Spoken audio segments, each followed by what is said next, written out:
Hello and welcome to episode 10 of the Kicking Back podcast. I'm joined here today with the delightful William Casey. Hello. How are you, sir? Pretty good, man. Yeah, you had a good day? Had a lovely day. Lovely. Yeah. Been walking all day. Nice. Since 1 o'clock. I went home for about 10 minutes and then came here. It was a longer walk than I expected. Right, so it's nice to sit down. It's actually really nice to sit down. I sat down on the sofa and watched some Friends, and I'm really not like a big Friends person. Right. Was it, what episode was it? It had Brad Pitt in it. Oh, Is that okay. just one episode? Yeah, I yeah. think so. Yeah, I think I know which one. 2 you mean. episodes, apparently. George knows, man. Yeah, and I don't like it really, but I was quite enjoying just lying down. Like I didn't realize how much my legs ached, and then when I walked there to here, which was only like 16 minutes. Oh, I admit I went the wrong way, so it's about 20 minutes. It was like I was like, oh man, my legs, and my knees, like really starting to be a bit like tender. Right. Mm. Well, you're here now, man. Yeah, You're I here don't now. have my shoes on. Whereabouts were you walking?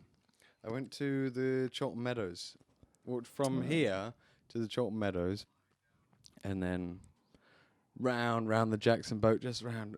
There's like a model playing field, and Ah, yeah, I love there's it. good Been on dogs, and there's like dogs. And dogs are the best, Mhm. man. I got an ice cream.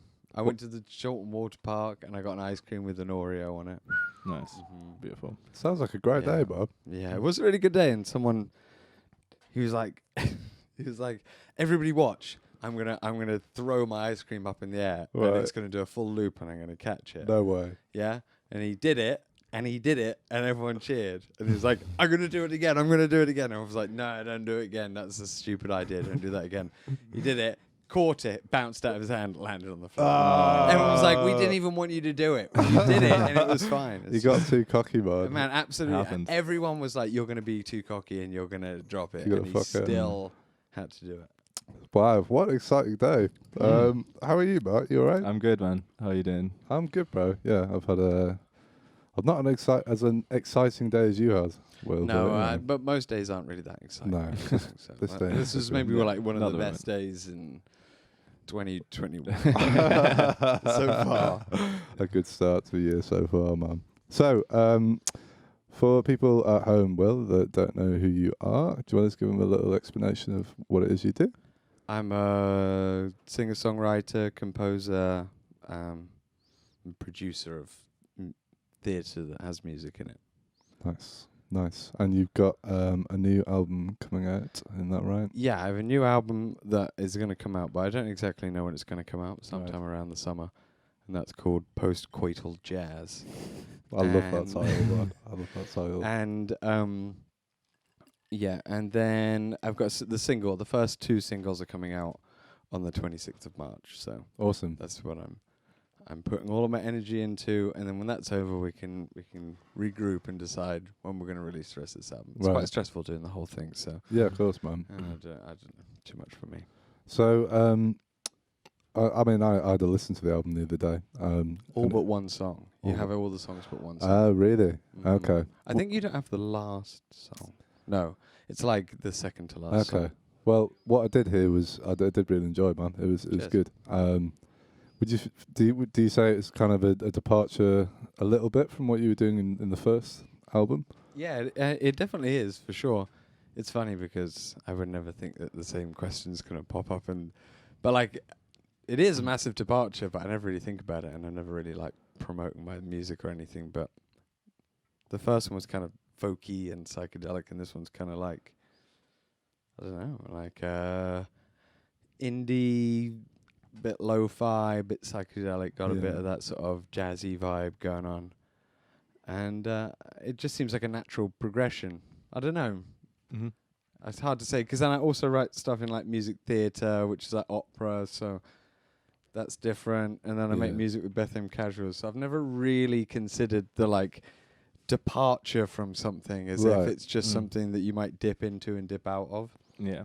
And then I've started doing some new music since this album, and it's kind of like dipping back into the old stuff a little bit. Mhm. Like Okay. it's a look. So I don't know if I can call it a departure as much as like all of these things are just kind of pools that anyone can dip into. Okay.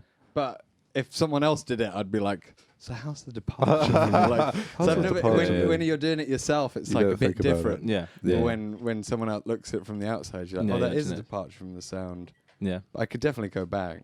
Yeah, there's. I don't know.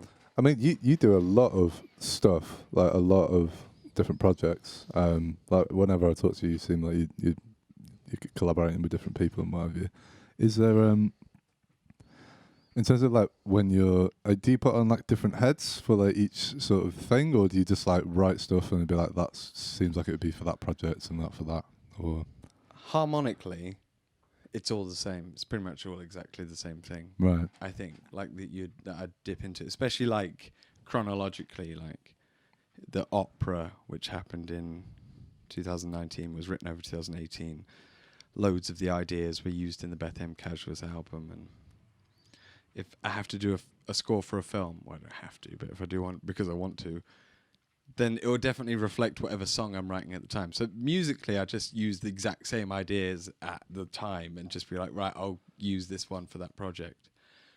But in terms of compartmentalizing how to like run the project and stuff, and especially after speaking to people who work in a completely different way, there's someone who I have met recently who I work with who just her brain works in a completely different way, is like I completely put one head on and the other one off. Right. And like when I put the one head on, it's like I know what the key goals are for this, and like I've got all these jobs to attack, and then I take that head off and I have to put another one on. And I think that's the only way to do it. Otherwise I might just like be so stressed that I'd not enjoy anything. I'd just like wake up like full of anxiety all day.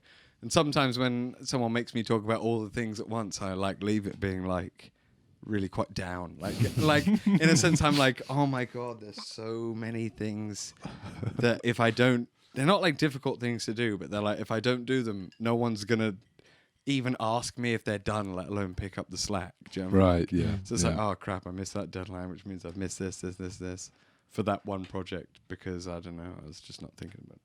Yeah, man. Yeah. Does that make sense? It does make sense, man. Are you? I mean, for people at home that haven't heard Bethlehem Casuals, I would highly recommend going and checking it out. Are you guys doing stuff at the moment?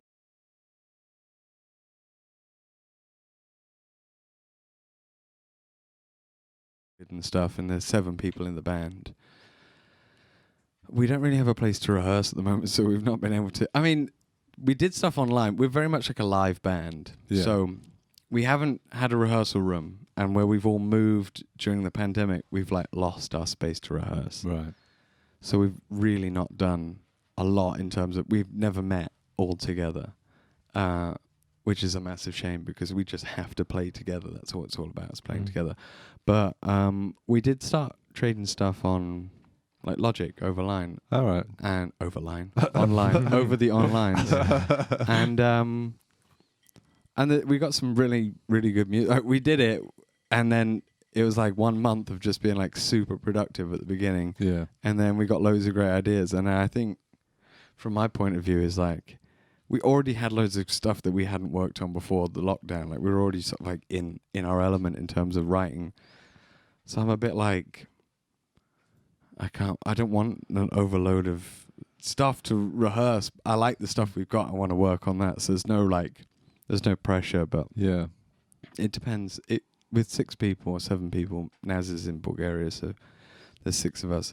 It's just whatever anyone's feeling. Like someone might be like, oh, I don't think it's right for us to meet, which is fair enough. Yeah, Or some people might be like, oh man, I'm so bored. Like I need to play music with you guys. And it's just like everybody's going in these different waves of like who wants to push it forward and who wants to. And I'm always wanting it to go forward and like to happen. But at the same time, I've got to like, whatever everyone's restrictions are, or we don't want to put any like pressure on anybody. So I'm just like, I've got like take a real zen state on it and just like go with the flow. We made some good music. We'll make some music when it ends. Like if I start getting worried about having to, just wanting to get together and like trying to convince everybody at the same time that to be on the same wavelength, it's just not going to happen because everyone's on different wavelengths and they're going in and out of being enthusiastic and not enthusiastic. So I've just got to like, ride it, and as soon as it's over and we have a place, we'll just play it all the time, and maybe that, maybe that's just it. So there's no point pushing it. There's no point, forcing it, it, because obviously you're just going to make people upset as well, because people just, at this time, have got to do whatever makes them happy. Definitely, man. Definitely. Yeah, whatever makes them feel like confident. And it seems like it's somewhere near the end, maybe now. So I don't know. Can't put all your hopes in it, but like, I know. I'm so apprehensive at the moment.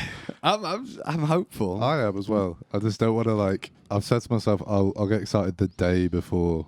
Okay. Do you know what I mean? That's my limit on it. And then you can interview more than one person at a time. Oh man, yeah. I can't wait. I for haven't that. even thought about that. What about interviewing more than one person at a time? Doesn't feel possible. Man. There's going to be a huge bounce back.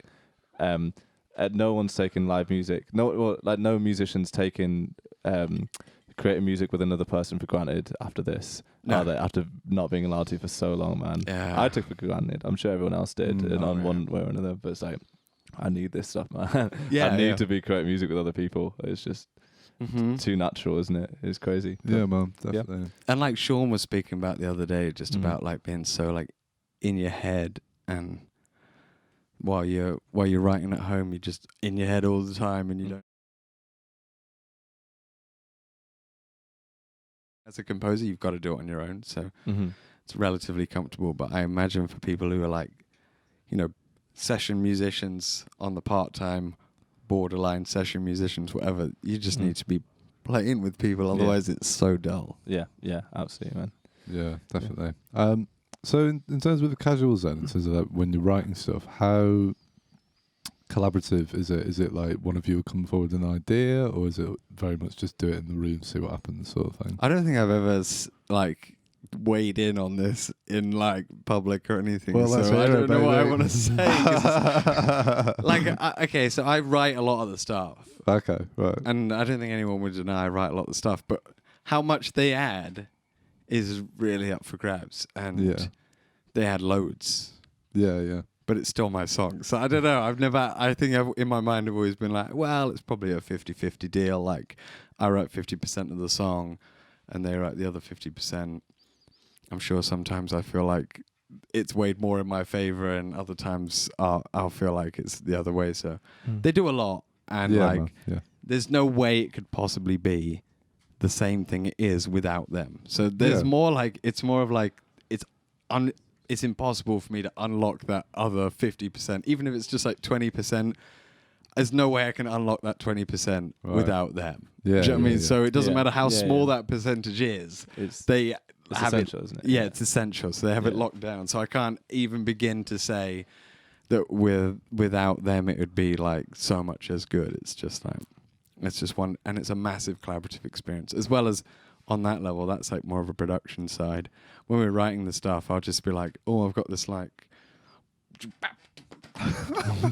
and then it'll just be something stupid, and then we'll all play it together, and I'll have my little recorder out maybe, and I'm like, oh, that was really cool, 10 seconds, and make a little note of it, and be go home and write a whole piece on it. Right, yeah. That might come out 6 months later, and everyone will be like, I don't remember playing that at all. Do you know what I mean? It was just part of a warm up or something, and it took me all that time to get back to it. So cool, man. So it was a lot.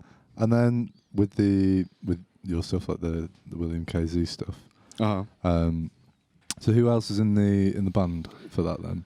It's me. It's James Davis on the keys, who plays for Might Be and many other people. And Garside on bass, who's also based in Bunny Hoover, and then Ollie Cox on drums. I don't know many of Ollie Cox's other projects. You probably do. He's told me about them, but they're not ones I can. He does Valletta, doesn't he? Yeah, that's it. Yeah. So Ollie Cox on drums, and that's just the four of us, really. And how collaborative is that in terms of the writing process? Less collaborative in terms of the writing process, but still I'll have an idea, but until I get Ollie to really play it, it doesn't there's only so much you can say, give it a little bit of a hip hop feel or something. Yeah. Do you know what I mean? But it's not. You need someone who's really a crafter at their instrument to come forward and bring that just small nugget of information to life. Yeah, man. Yeah. I mean, the that was like the first thing I picked up on when I was listening to tracks was the drums. I was like, Oh yeah, yeah. He did a really good job. Like Yeah, he was the man. first person to record on it. So right, okay. so I'd record the whole thing myself, and I'd record the drums, and the drums are like really, really bad. And yeah, they're really bad. Like most people would probably say they're okay, Right. but when you listen to like what I did and And then what what he Ollie did, did, and yeah. also Ollie Cox, the best thing that he really brings to the table, not the best thing, he brings loads of great things to the table, but one of the good things he brings to the table is he knows how to like record his drums and get like a perfect sound out. So like Right. I came around his house to record the drums and everything's set up and he knows what he's doing from start to finish, and it's that sort of like musicianship that really brings these things to life, brings it out of being like this bedroom recording which has got so everything to being like suddenly he's playing drums and oh that grooves, and then you know Garside lays some bass and you're like oh that grooves, now it's like double groove, and then Yeah. James Davis adds a lot in terms of writing, I'd say, in terms of like the synths and stuff. Yeah. I don't know how to use those synths really so well, and we actually in terms of like the synth sounds that we like, we're very much on the same wavelength as well. So he adds a lot in terms of writing, but it just kind of add. Yeah. The whole thing starts mixing up, and it sounds a lot better. So Yeah, man. the album Online is probably the one that I did like the least collaborating with. Okay. The Right. first album, Yeah. but even so, there's still some Ollie Cox plays on one of the tunes, and people play all. Owen plays cello on them. Right. Owen Blandford. So I've always collaborated. I've always like relying on other people to do stuff. So Yeah, man. Yeah. so for sure. And then in terms of influences on the sound, This one. on this most recent album, who would you say you sort of pulled from? Loads of people. Paul Cherry, big influence. Right. Once and Future Band. Do you know them? No, I've not. They're no, really no. good. Right. And actually, one of our like first gigs was supporting Once and Future Band, which is a band, Oh, like, cool. which is probably like one of the best bands I've ever supported. But it was a really small gig. Mild High Club. Some King Giz albums for sure. Yeah. A little bit of Fish. I love Fish. Fish. I don't Fish know. I don't with a think I know. PH. I don't know. Don't think I know them, man. Oh man, they're my favorite band of all time. Oh, ever. really? Yeah. Okay. What kind of vibe is that then? It's a little bit like Grateful Dead, Okay. but right. it's like 90s. It's got a little bit more the 80s, 90s, 2000s, but I think their heyday was in the 90s. There's a little bit more 90s in it. It's definitely like good vibes. I don't know, man. I'm like, can I swear? Am I allowed to Yeah, swear? you can. Sorry. Mate, honestly, this is not a professional TV show. Well, You I didn't could know do- actually. I thought I could. But I Go fucking love Fish so much. Like they're like the best band.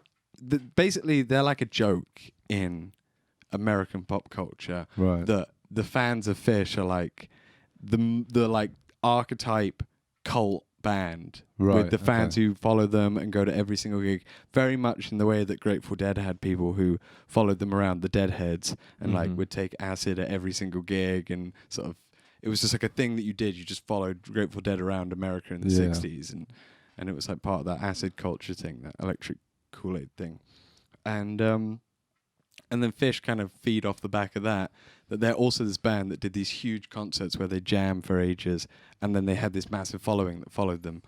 However, they are just like super musical. There's like 4 guys, and they'll do like songs that are like 20, 25 minutes long, half an hour long in their sets on the like eve of the century.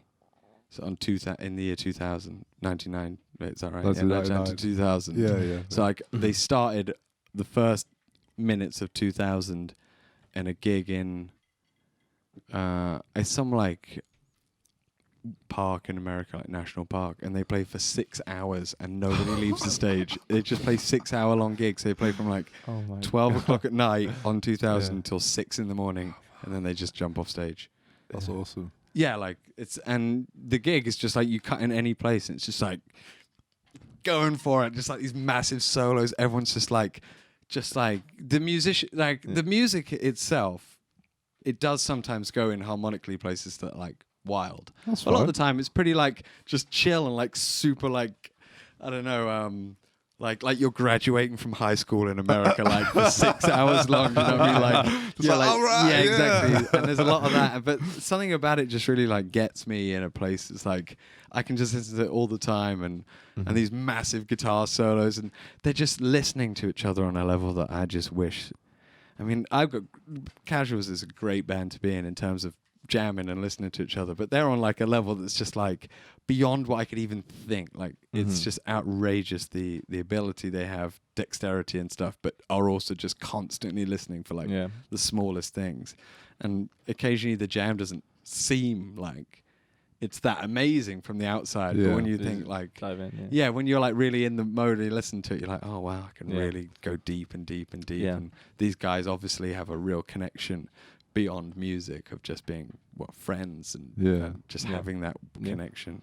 That's what it's all about, isn't it? You want listening to like reward you for going more into it and finding like digging up more as you go, and then listening back as well and getting the same thing over and over again with it. That's like the best thing, isn't it? Listening to the same record and it's like, holy shit, how did I not notice that before? Yeah, exactly. I love that stuff. And a lot of that comes from, I think that comes from a live atmosphere. Like oh, definitely. Even some of the best bands who aren't like a jam band, like they're just a jam band. Well, not just jam band, but they're a jam band. Yeah. Even some of the bands who record live, who do great albums that don't seem live, and the more you listen, the more you're like, oh my god, that guy's personality is like bouncing off this other guy's personality, girl's personality, or whoever it is, like killing it. Are they still around, the Fish? Yeah, they do like one gig a year now, and it's on New Year's night. I think they were going to do a tour actually that got cancelled, but usually they'll do like one gig a year on New Year's, and it's like 6 hours. No, I think it's like I think it's like a minimum of like 2 to 4 hours. Oh, that's still good. It's like my dream is like to go and see them. Yeah. I don't know. I think I'm past the heyday. They like went on hiatus and came back. I think I missed that opportunity. So I just need to be the next Fish. I think the lead singer of Fish missed the opportunity to see the Grateful Dead, which is like his favorite band. So maybe I'll just be the next Fish. I just need to like get really good at the guitar. That's it. Like really, really good. Like I need to get like world class at the guitar. Like I don't know, sometime in the next 4 years at least. That's a bit of time. Otherwise, I think I'm going to be not making it. It's too late. It's too late. Oh man, that's hilarious. Any other influences on the album? Yeah, I mean, what have I said? I try and think because like obviously people like Paul Cherry, Mild High Club, this kind of like lo-fi thing. I mean, there's loads of other artists. It's quite a popular genre. I didn't even think I'd like write in this genre. I felt like, sometimes you think, like I'm not going to delve into a genre that's popular because it's like the scene. Yeah. And I don't want to be like following the scene to make my music. Yeah. And also it's less that you don't want to be following, that you might feel like you're not part of the scene. Do you know what I mean? Like that scene's happening now and I'm not in it. I'm not like those people from what you see on the internet, what the vibe they give off. And then I went down on my own and that doesn't make sense. I went to like a house on my own to write the album kind of for like 2 weeks. Not this Christmas, not this January, not the January before, but the January before that. Oh, right, okay. Right. Was like when I first started writing this stuff. And I went there because I couldn't write any music. I was like, I'd finished university and I felt like, I'd just like used up all my good creative juices. And now I'm out of university and everything sucks and I have no money and no job and I'm like the lowest of the low in every single aspect of my life except for the things I did at university. And everyone at university is like patting you on the back and like, you're the greatest, you're amazing. And you're like, that's amazing. And as soon as you leave university, you're just like, no one gives two shits about anything you do. Mm-hmm. And you have no clout, no world clout. So I felt really crap and I've been working a job and it sucked. Well, the job was fun, but it sucked because it took away from all of my life. I was just drinking and partying and not doing anything. Yeah. It wasn't that long. And then the business went broke because we were partying so much we put it out business essentially. What was the job? I was working at that place Cantor's in Chiltern. I don't know if I know that. It's like on the corner. It's still called Cantor's. It's still got like signs up and stuff. Yeah. It was really great. I really enjoyed it. We had music every weekend. We had like free drinks. We were having a party. Like some of the musicians who were playing there were like really great. Who's that guitarist from The Breath? He was Stuart. He was coming in there and doing nights. Like it was like, and Alan Keary was doing nights. Right. Like it was just like all of these like heavyweight Manchester musicians coming in and playing these great sets, getting paid. We're all getting paid. Awesome. Everyone's drinking. Like money's going out. Like they were making They were making like huge losses, and we were all having a great time. But after that, I was like, man, I have nothing left. I was like, I swore to myself I wasn't going to be that person who left university and said it sucked the life out of the music, which I know that happens to so many people. Yeah, man. Like, you're like, oh, it sucked all the music out of me, and now I don't do it, and now I'm like doing whatever. I really didn't want to be that person, and I was that person at that point. I mean, it was pretty quick, but at the time, it feels like everything is like, you know, you're so like wrapped up in your world. So when it went bust, the business, before getting a new job, I went down to a house that was empty and for like 2 weeks and made some music, and this is what came out. I was like, just listen to this music. I was like, I could make some of this lo-fi cool music that I like. It's like, I'm not part of the scene, but it just sort of started coming out, and then I was like in the crowd. I was in the gang of people making that sort of music. Yeah. But like I said, I don't know if it's going to continue. I thought once I made this album, I was like, that's it. Now I'm in the gang. I'm in the cool lo-fi psychedelic music that gang. Sweet scene. Do you know what I mean? Like I'm in that scene. Like I'm gonna be, you know, in 1 week after that first single drops, I'm gonna be like hanging out with King Gizzard in their studio. They're gonna be like, hit me. And anyway, but then most recently I started doing an album. I started collaborating with people around Manchester, some people who I've never worked with before. All right. Yeah. Who have you been collaborating with? I don't know whether I should say. It's probably too early to say. Oh, really? But some people who've been on the podcast, you know, some people who are who are friends of us, as well as other people.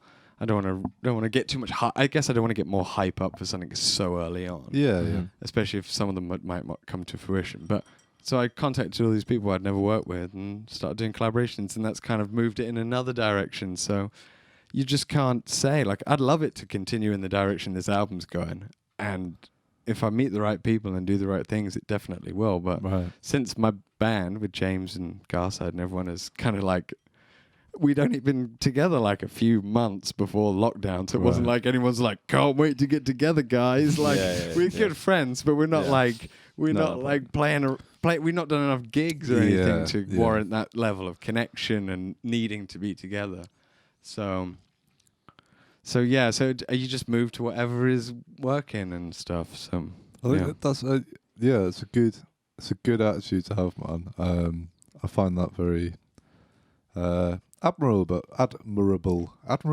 about you, man. I think it's cool that you're able to sort of not change what you're doing, but sort of like fits whatever's there and sort of work with whoever. So the new collaborations that you're doing, is that going to be under the sort of the William KZ? I think stuff? so. I think I want to. It's going to be under William KZ for sure. Cool. I want to like exploit that function on Spotify and whatever streaming platform where you can have the same album together. Right. So I got in contact with a few different people on it beforehand and said, let's do a whole album where equally we're like writers and producers and the album will be both of us. And that's still happening, but this one kind of took more. It's just like I'll like put up the front of the album, and then it will just be a different collaborator on each song, and they'll still have as much ownership over that song. But I don't know. Maybe they'll feature on more songs. I'm just completely like easy about it, right? Like if someone wants to feature on every single song, then they can feature on every single. If they bring something to the song that they want, then they can feature on it. But that's cool. But to start with, I just started sending out, this is a song I think you'd sound good on, and then we do a back and forth and to this person. And so I haven't had one yet where somebody's given me the idea, but I'm more than happy to. I've a few people where it's like early on, I've said, you know, why don't you write the song and then I'll add to it. Okay. It's the sort of thing. But mostly at the moment, just because it's my project, it's been me saying, here's an idea, write on it. Because I came up to someone and said, "Oh, it's really great. You're like really great. I'd love to collaborate on a tune. Have you got anything I can play on?" It might be a little bit like It's a bit like, yeah, I know what you mean. yeah, like so. I'm like, here's something I'm offering you. This would be pretty good. Right. Okay. Sort of thing. That's cool, man. Well, William, where can people find you online? Just whilst we're on the William KZ stuff. The William KZ stuff. It's the best place, the most up to date place will be Instagram. Okay. Probably, and that is William KZ with 9 Zs. But the music was going to be uploaded on YouTube. Well, it's going to be uploaded to Spotify and Apple Music and Napster. Is that still a thing? Yeah, we got a few listens on Napster. Yeah. Really? I thought they'd they'd been that off. Oh, and Deezer. And Deezer. Anyway, Wow. that would be under William KZ or K.Z. But then the YouTube stuff's under It's Casual, which is where I keep all of the music which happens within my world, so my solo stuff and the Bethlehem Casuals. Right. Okay. But the plan is to introduce more people into that. Mm-hmm. But it's like the YouTube is just specifically for the best quality stuff. So it's like just the music videos, the singles and stuff, not like just dumps of Random us shit. at the studio or like here's George dropping his sandwich. Like, I was like, we can keep that stuff on like our like personal one, but we can just keep all the like good music and all the best quality stuff we do in one place to try and sort of bring it all together. That's cool. Like a little hub. Of Womb stuff. musical womb. A musical womb. Womb. And you guys do? Am I right thinking this? Like, it's casual gigs, festival little things that you've done? I was promoting a few gigs. It kind of just came out of promoting my own gigs, and then wanting to do a festival with the Casuals, with Bethlehem Casuals, called Keep It Casual Fest. Right. And then it just kind of like kept splintering off in different directions. I was doing a music quiz. I was doing some like spoken word theatre nights. So they just kind of like, I was like, well, if I'm going to do one for myself, then I need to do like a series for other people. I can't just be like, here's a spoken word night where I'm going to perform some of my stuff. I'll do that in the first one and book a few people. And it's like, well, I should probably keep this series going. So I'll do a second one. I just won't do that one myself. Yeah. And then just and then it kind of like splintered into these different ones. And it's just sort of came naturally out of having lots of different projects to promote, and then having lots of different people you come into contact with these projects and being like, oh, that'd be cool if I did one for you and a gig for you, and just enjoyable stuff. I mean, other than the fact that it's super, super stressful because you're like, this is great. I love this. I'm putting on gigs. I'm like top of the world. Everyone's like, come on, hey, you put on the gig, man. And then you get to the gig, like, oh, no one's going to come. I'm going to lose money. You're like, oh, why do I do this? So I could literally be doing absolutely nothing right now. Yeah. Now we'd love it. We'd do whatever we want. But like, so many times when I put on a gig, I've been there like, oh man, think about how you could be doing nothing right now in your bed. You could just be lying in bed doing nothing. How great would that Sounds be? nice, isn't it? Yeah, that sounds really good. Like, Really or like, relaxing. I could be like watching TV I didn't give a fuck about. Yeah. That'd be so nice. When you're at the gig waiting about the money, now we're just like, TV sucks. It's true, man. It's true. I'd give anything to go to a sweet, sweaty gig right now, man. Oh yeah. Soon. I hope. Well, soon. Fingers crossed. Yeah. Fingers crossed.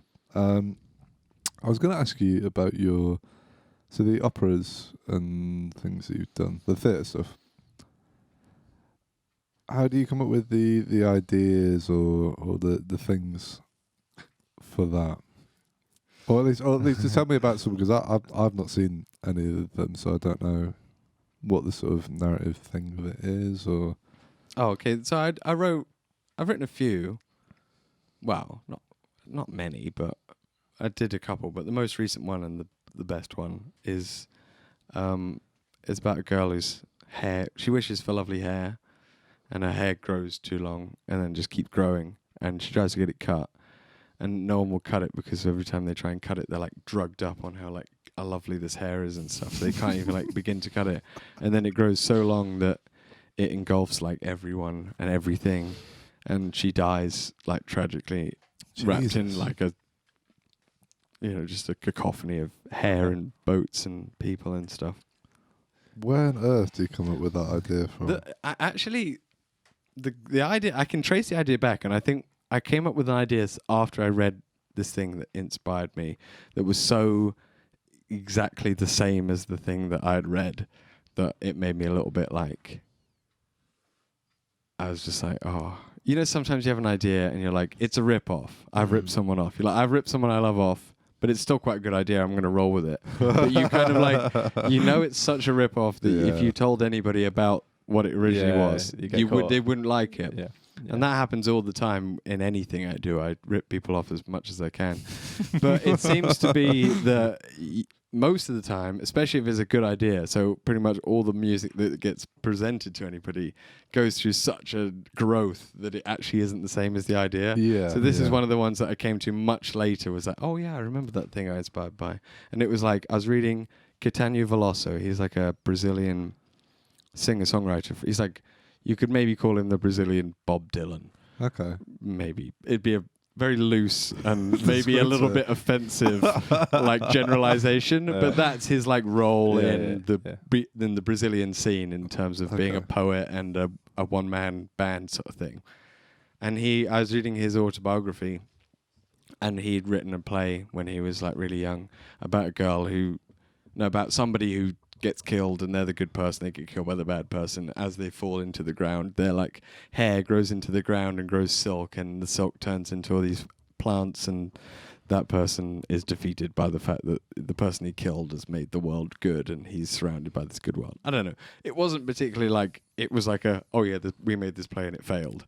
And I was just like, I was like in first year of uni, and I was like super idealistic and like kind of hippie, like, oh man, that's like the coolest idea I've ever seen. I was like, I'm gonna write an opera about that. And so I did, but it became something much darker, because the time between like the first year of uni and the fourth year of uni, I'd gone from being like this idealistic backpacker hippie to like this guy who still quite likes colourful clothes, but definitely has like the honesty and the realism of the world beaten into him. Like, his teachers and stuff. Yeah, that'll happen, man. Yeah, that really happens. Like the hair went down man. to here, and then it's like all off. Like, yeah, I'm ready for the real world, man. I hate myself as much as everybody else hates me.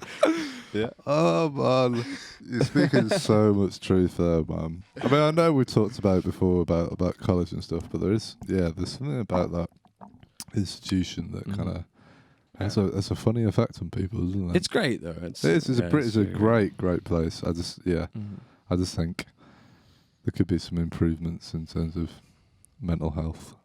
Maybe, yeah. Well, the thing is that they have all those classes, and they say this is a class on how to be a professional, and we don't want to go. No one wants to go. They're like, you have all these classes on like musical stuff. It's like, oh, I love that. That sounds great. And then you have a class like, today we're going to do like creative development, and everyone's like, boo that. Oh, we're going to talk about what colors to make your website. You're like, I couldn't care less. And then you get out of university, you're like, how was I supposed to make a website? Like, oh, if I just made a website at the time, it would be so much more. But it's not like any of the teachers aren't like, this is really important. They're all like, this is really important, and you're still like, you don't give a fuck. No, exactly. That's so like, it's really difficult. You don't. Yeah, I just wish they'd like had some more bits. That's it, because a lot of that stuff was there. Oh, you're making. I'm going to make a drink. Okay, but I don't want to break up. Yeah, no, it's fine. Yeah, a lot of that stuff was there, but it was never. I'm not saying make it compulsory, but I feel like it should be a part of the curriculum. Yeah. Do you know what I mean? Because they had like things like mindfulness classes and what have you, but it was never. Yeah. That's a bit more exciting though, mindfulness and that sort of stuff. Yeah, that's true. There could be more in terms of, like enjoying your life. And like, there's very much it's like, weird that though, isn't it? That's the funny thing about it. It's like, what else? Why are we all joining a music college? Yeah. Like, do you want a drink? Sure, man. There's one going. That'd be awesome. Yeah, just like enjoyment. Like definitely coming out of college now is like, it seems like they never really drove home about like the enjoyment of music and the enjoyment of practice, which is so strange when you go into music college. Do you know what I mean? Because you're basically just like, gotta be better, gotta do this right, and then it's like you completely forget why you were there in the first place, almost. There was one guy though. There was one guy who played the saxophone, and he played for Michael Bublé. Oh right, He was not like who you'd think was like a cool teacher necessarily. Like he was just like one of those guys who just kept himself to himself, and that kind of was what made him cool. Was that he didn't care. He wasn't like trendy or handsome or whatever, or trying to be. Yeah. I'm sure he was to whoever wanted him to be handsome. Yeah, but you know what I mean. He wasn't like trying to be. Some of the teachers are like, oh, I'm cool, I've got this cool scarf on or something. He's just like, I'm a dad and I'm here. And he was like showing us videos. It was like very early on. I think it was just like a real one-off. Right. And he played with Moondog. Do you know Moondog? No. He does that. It's like a remix by Mr. Scruff. Can someone pull up Moondog on the phone? Well, you could go Mr. Scruff and then his most popular tune, but it's a sample from Moondog. Right, okay. He's like this.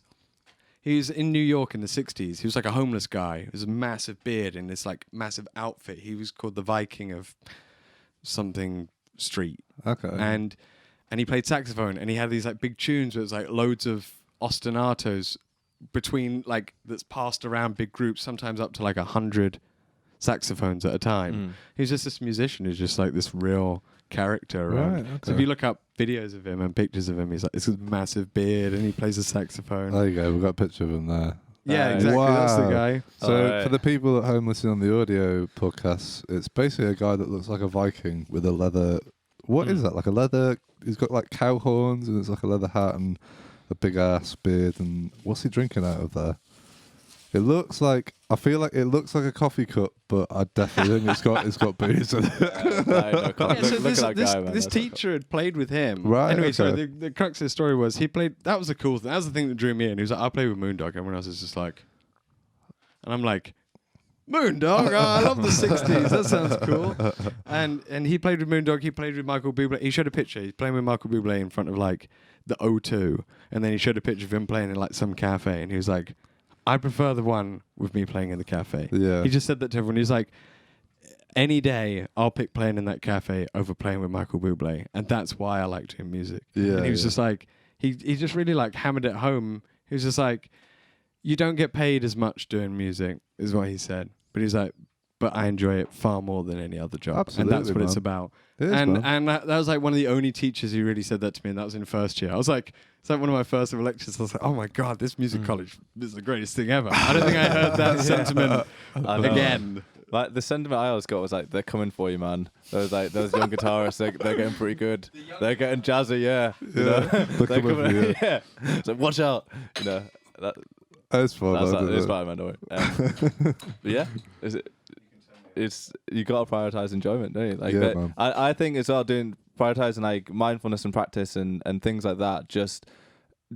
And this is kind of like on us to actually mention this as well and make it clear that I think it's needed, but that the lecturers feel comfortable that they could bring it up at any point in any lecture. It shouldn't be like the special series. Oh, by the way, like we're all trying to be competitive in this world of music, but there's also this thing called mental health. It should be just integrated. Yeah, at the drop of a hat, you know. Yeah, man, absolutely. But obviously, like we should probably bring this up as well and just write in and say, look, like this is what we felt like we missed. Because apart from that, which I would say like turned me into a crazy person for about 7 years of my life up until like really coming to terms with it now. You know, apart from that small matter, it was all great. All the tuition, everything else was amazing. All the people, and obviously all the lecturers are amazing as well. But it's more like the mindset behind everything, isn't it? So it's like just the general system just needs to be brought. And I think they would be super understanding about that as well. Yeah, because at the end of the day, like the institution is great and the education is great, but you're never told about what the consequences of being in that system could be. You know what I mean?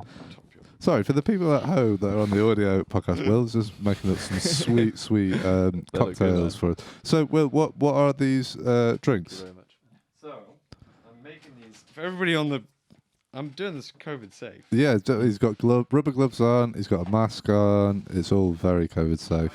I kind of want to try some of this, but I've got. I need a glass. That came off. That's literally. But yeah, I've had this for years. And I've tried to get it off. So what is this stuff, Will? So this is someone I was introduced to recently, and her name is Emma, and she works for a company called Into the Gathering Dust. You've got the Dusk. I've got the card here. You keep mixing out. So yeah, Will's brought us. Read it. Will has brought us some booze from this woman who makes booze in Manchester called Into the Gathering Dust. Into the Gathering Dusk. I've got the card right here. We'll maybe put a link of it on the chat so you guys can check it out. So what flavour is this one? This one is a pink grapefruit margarita. Lovely. Nice. And whilst we're on the topic of people sending us and stuff, we have these delightful cookies, which I've yet to try. I've yet to try it. So we have some guys from Fooditions Daily, who are an Instagram company. They make they make food and they attach it with music. So they'll make a dish and they'll attach it with someone's single or what have you. So they've given us some food to try today. So these are delightful little cookies. If you look, camera 3 there, yeah, these are the guys here. They're great. I really, really would recommend you guys go and check it out. I think they've got an interesting angle on doing all this stuff. I'm going to try some of this cookie because I'll make you a drink when you finish your drink. Yeah, don't worry, man. That's cool. I want to try one. Oh, wow. Oh, man. Is it good? It's really good. Beautiful. That's delightful. Yeah, so if you guys want to check, I would highly recommend. What do you think, man? Yeah, that's good. That's a good cookie, man. Cookie. That's a really, really nice. Jeez, beautiful. Yeah, so I think we're going to be working with these guys in the future. I don't want to reveal anything too soon, but please do go and check them out at fooditions.daily. They're a great little company. Good. Yeah, man. And whilst you're on Instagram, go and check out these Into the Gathering Dusk as well. Because I think they're on. I honestly have never been on any of their social medias. I just know this person personally. So how do you know her then? I was introduced to a friend, Right. Okay. basically, who works with her, helping her do events and stuff. And you want me to fill you up? Go on, mate. Why not? Yeah, go on. And she's really cool. I think she's someone. I think I said she's someone you should have on the podcast. Like, Yeah. does a lot of foraging and makes her own stuff. Makes her own kombucha. What's kombucha? Oh, don't get me started. It's like this thing that I really like, kombucha. Okay. Tell me more, William. Tell me more. It's like a living bacteria. Okay. Thing. I don't know what it is. I'm butchering probably the name of it. But it's like a living thing, and you feed it tea, All right. and it turns your tea into like fermented tea.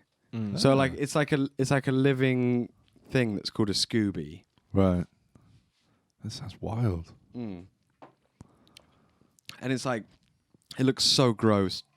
Get up a picture of the Scooby. Yeah. How do you, what was it called? A Scooby or It's called a kombucha? Scooby or kombucha. KOM butcher. And and it's good for you. It's supposed to be good for your stomach because like it's like got like probiotics and stuff. Right. But it's I don't know. I quite like the ritual. Like I have to every week I take a bottle out and then I make tea and put a bottle's worth of tea in. And in fact, actually, what I do every week is I decant it into another jar, like an airtight jar, Right. and put like vegetables, like fruits and stuff in it. So it kind of comes like kind of flavored. It's really good for your like gut health and stuff. Ah. So for the people at home, so is that it? There, Will. That's what goes in the tea. It's like so gross. But behind it is like the tea with the it product. in. Mm-hmm. So for the people on the audio, It's pretty hard. It's pretty difficult to get people on board with drinking every it day. looks kind of freaky. It's kind of like, it almost looks like kind of melted bananas or I don't Yeah, a know. little bit. Yeah. Yeah. Something kind of slimy looking. alien about it. banana thing going on.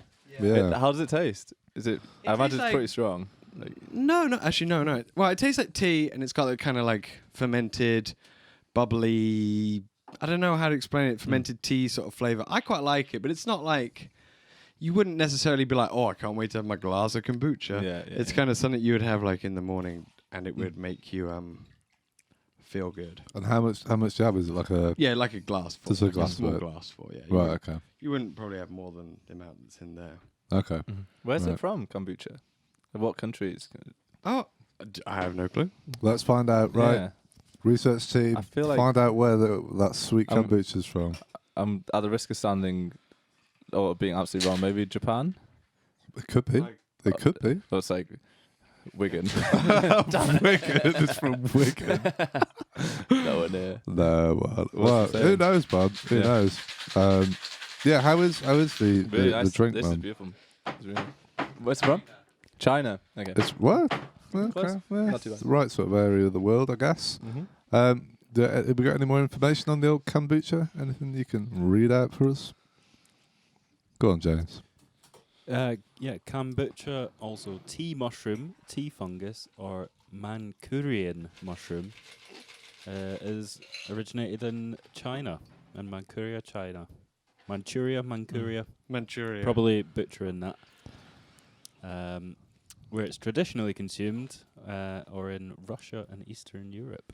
Yeah, it's supposed to be really good for you. Yeah. It can taste pretty nice when you put it with like, I don't know, some. I'll try some. Let's try this. This is supposed to be. What is It's that? got like bee pollen in it, and Okay. you're supposed to like sprinkle a bit of bee pollen on it. Nice. That's good. Okay. Well, This I is think so it's interesting. Yeah, I'm pretty Pollen sure the woman who makes this stuff into the gathering dust, she forages a lot of the ingredients and makes them. So I say making a kombucha and stuff. Well, this is. We've not been like this before. It's No, I awesome, like all this. the- I like this sort of chaotic nature of this. This is fun. I like this. I'm gonna try some of this. There's a bit of ASMR going on. A little bit, that's yeah. it. Accidental ASMR. Ooh, that's interesting. Isn't it? I really like Yeah, that. exactly. Well, you've been travelling a fair bit in your life, haven't you? Yeah, Like- I was lucky enough to go before university, so Yeah. I was like privileged with that experience for sure. Mm-hmm. And then I've been on some like quite exciting holidays with. Since I went, I met a guy and. And now he's my best friend, and his name's Remy. Nice. No, I met a guy when I was in Cuba, and he was from Australia, and we just became really good friends. So we've encouraged each other to see each other, to take holidays. Mm-hmm. You know, he can't always come over here, although Right. he does almost always come over here because I can't afford to go over there. Have you ever been anywhere great? Yeah, like Canada was the recent one we went to, which is awesome, Yeah. which we talked about before. That was just like a proper road trip because it was freezing. No one ever hires an RV in November and drives around when all the places are shut, like all the camps. So just like Okay. sleeping in Tim Hortons car parks and really? yeah. So cold. So cold. really? man, yeah. Unbelievably But there was a cold. point where I think I Wait, had who 8 went? jumpers on. This is me, Brad, and Freddie. Yeah. Just Right, 3 of okay. us. But that was amazing. That's my kind of holiday, doing that sort of thing. And then like New Zealand as well when I was a bit younger is beautiful. California as well. It's Yeah? just awesome just doing that. Do you like California? Yeah. Have you been? No. Yeah. You I'd should like do it. to. Yeah. That's my plan as soon as possible. That's like the next place I want to go To to. live or to... No, I mean, who knows? Just like, to be fair, Freddie went to Canada and just never came back. Yeah. Is that where he still It could is? be Yeah, done, man, he's still there. Yeah. What's he doing? He's Living doing the this- best life. Is he doing ski instructing? Yeah, I I think he's think. gardening right now. Oh, In right, California? No, He's no, not skiing instructing in California. in Canada, man. Yeah. He's down. Oh, in Canada. I was Yeah. in No, No, this California. is when we went before. Yeah, he's in BC, isn't he? Yeah. Oh, he went with you and never came back. Well, I think he came back for like a few months and Yeah, he was and like then off he- again. and they sort I of just thing. imagine like Yeah. you got to a point where it's like, guys, I'm not coming. And you're like, what do you mean? He's like, I Yeah. can't go, We're guys. about to get on the flight. Dude, just the flight can't. leaves in I an just Yeah, hour. can't like, do it, man. I've got to, this is my life, man. I've got to stay here, you guys. I wish it happened like that. That would have been way more dramatic. Yeah. Wouldn't it? Yeah. Whereabouts have you been? Like in I your- went to in South travels? America when I was like too young, I think. Right. Mhm. Well, not too young. I had the best time ever, but it was like when I was like 16, 17. 16, 18. 17. No, I couldn't Right. have been 16. I was going to say, that seems... I must have been over 18. I must have been over Okay. 18. Mhm. I was quite young, I think. It was Right. before I came to university. Okay, right. It was like the best thing ever. Mhm. And yeah, gave me such great experiences. But everyone I met was older than me. I was like, when I was that age, I was like, I've got to go. Like, this is my rite of passage. Like, I need to find myself. Like, everyone's like, why are you so young? Like, why don't you do some life and then come back? Right. So whereabouts in South Sorry, America? all I can hear is you guys Yeah, just I know, munching. sorry. Sorry. I'm trying to like keep it away. We're trying It's to really funny. behave It's really ourselves, funny. but If we're you- having if you- too much of a good time, James. If you're gonna talk, just you know, don't. Well, some don't eat- people might enjoy Sorry. it. I don't know. No, come I on, don't James know. is holding the show together. We're just Yeah, exactly. We're just. I'm just getting fucking really around jealous because I can't have one. So. I know. Not long though, James. Yeah. How Not are long. they? Amazing. The cookies are really, really yeah, the good. cookies are really good. Um, Sorry, Let's have a. I made a really special animation as well Oh, for we food can't- editions, but we can't have it. Oh, I'll. You know, what, I'm going to We're put it in post now, and here's an animation for food editions. There you go, and it comes up on the screen. Obviously, you people watching the live stream will never know. Did you make about an it. animation? Yeah, I made a little like thing for it to come up on, but apparently we can't use it, No, we forgot to put the audio in. isn't it? Yeah. Okay. Well, it's okay. We have a really good tech team here. Will they are the best, the They best are. of the best. They're coming through. They're saying stuff. They're doing things. At least one thing wrong every show. Yeah, Yeah. but we're getting there though. Again, this isn't It's a every professional every CD show's a show, different man. thing wrong. It looks though. pretty professional. When you're watching it online, I'd never heard anything go wrong. I was like, that looks super professional. Everybody looks like they're having fun. I didn't even know that. Like, I thought this was like a like part of a massive house when it's actually just a smaller part of quite a big house. Yeah. I thought it was like part of a mansion. Like, you look at this, you think these guys are balling. We're Like, balling. you got gold. Yeah, You got man. whatever. We're wealthy. You Very thought the wealthy. whole mansion looks like this, but it's only like the what Yeah. the like this is One like the small- servant quarters. And the rest of the house is a bit different. That's it. Well, that's it, man. We're deceiving people. No one but, has to know. No one has to know. Until now. Until you broke the immersion there, Will. I definitely want to get more. I just want to get some more like knickknacks and stuff on the walls. You know what I mean? Mm. I want to kind of like fill it out a little bit. I Mhm. don't. Do you know any like designers or anything like? I know that? a really good artist who doesn't do very expensive stuff. Who Okay. I'll buy you one. I'll put it up in there. 'Cause I like. Ah, In fact, he's like helping me release the music. So it's okay. he's like for this single he's doing the artwork, but him and his mate are running a like small sort of label type thing. So they're promoting the music. So they're just doing a lot of good for me. So Awesome, man. And, What's the label called? the label's called Just a Tad, and the artist is called Dylan Woodall or DW, which is spelled in some way I don't know, but his art is really cool. So it would go well in this room. It add some nice color. I do like the design of this room. I like the color. Yeah, man. It's What's the color? Do you know? It's got to have a name, doesn't it?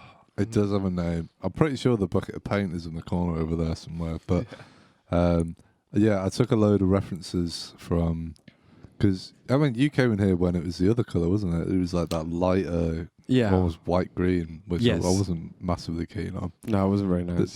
This one's much nicer. Yeah, I don't know. I just want to get a few more paintings, and I'd like to get some more like Manchester-based art. And, Well, yeah, and he's stuff like that. Manchester-based. This guy. Right. Okay. Cool. I don't think he's Manchester born and bred, but He's working in Manchester. that way. he's Manchester-based. He might be. He's probably like, if he's watching this, like, yes, I am. That colour, by the way, is Milltown. Yeah, but he's cool. Matte. He's a cool guy. What was that, James? I didn't get you in the headphones, then, mate. Sorry. The colour is Milltown Matte. from Milltown B&Q. Matte. So people at Nice. home, if you that you're watching on the YouTube channel, this colour is Milltown Matte. So if you want your sweet living room or whatever to look like Yeah, this, it's really nice. I think if I ever own a house, I hope that I do. I think definitely this is gonna be like the living room. Oh, yeah? Yeah, man, I like this kind of. See, this is the thing. retro vibe. I'm moving into a house, and prepared to paint the living room. All right. What kind of decor? Well, are you going you've for? gone for like this lovely Milltown mat with You sound with some gold furnishings, and that's really nice. I like that. It's Yeah. sort of like, you know, some wood, some yeah, 70s wood style. I'm with the person I'm moving in with, my like one thing that has to happen is I want the lounge to be painted like a nice dark burnt mustard. Ooh. Yeah. So I've gone for okay. the other way, because then all my furniture is gonna have to be like a Milltown mat. Right.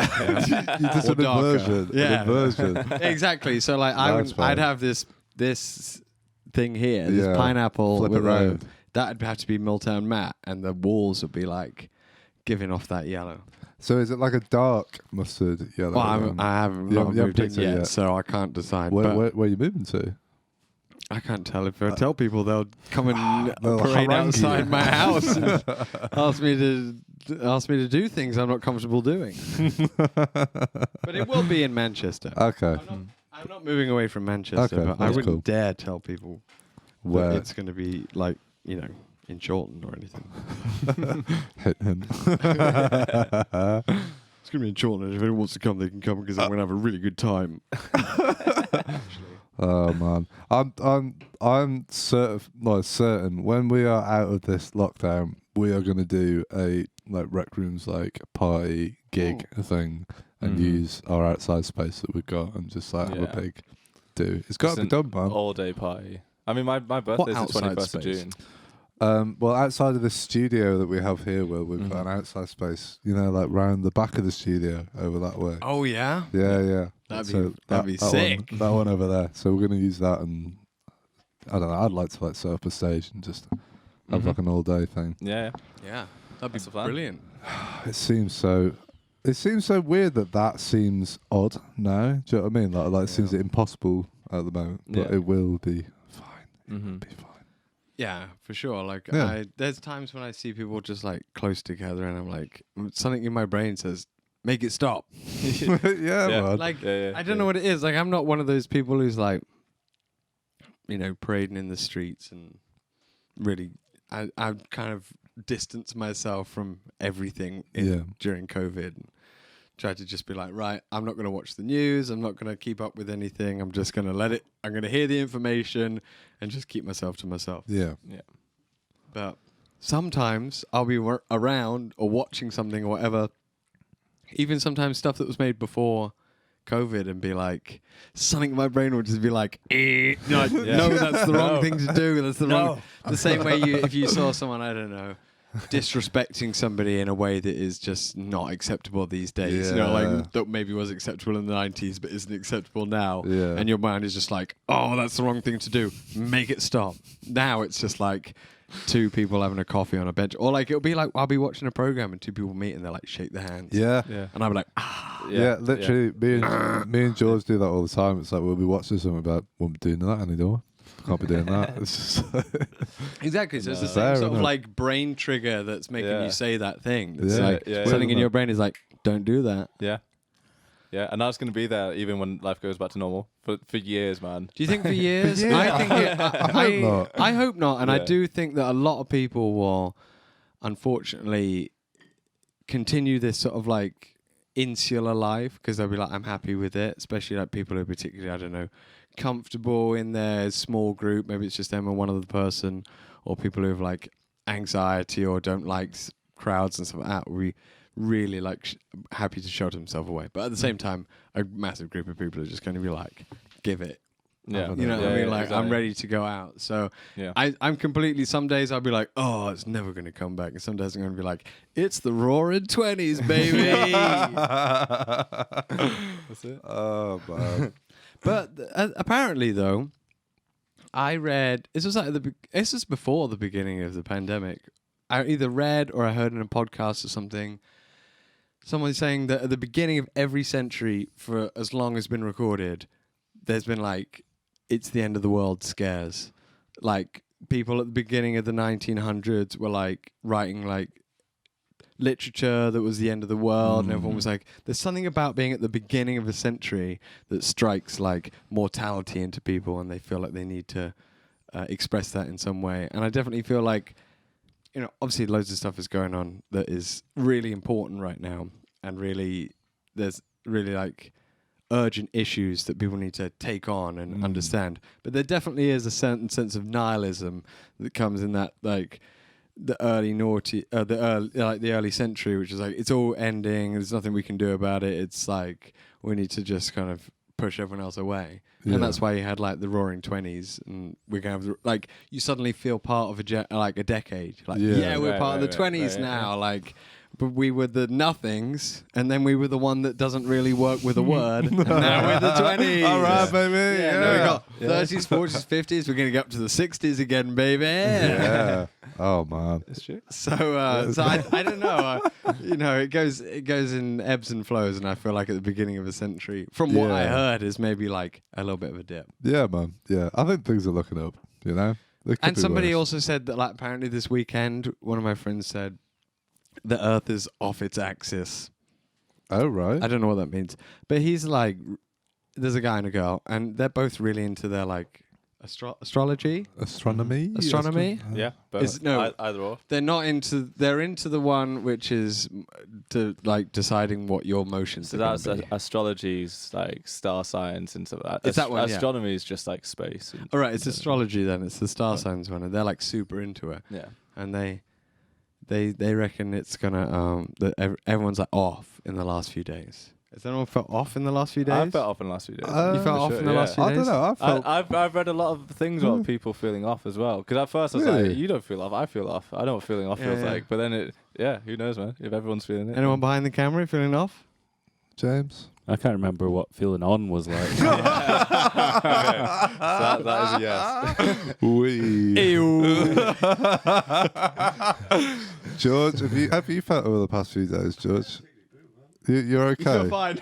You're all good. To be fair, I felt pretty good over the past few days. Well, I mean, like, I'm not necessarily someone who like believes in it all that much. Yeah, but whenever I meet people who believe in it, or like who really set their watch by it, I'm always like, well, what do you think I am? And never have they been more than one guess off.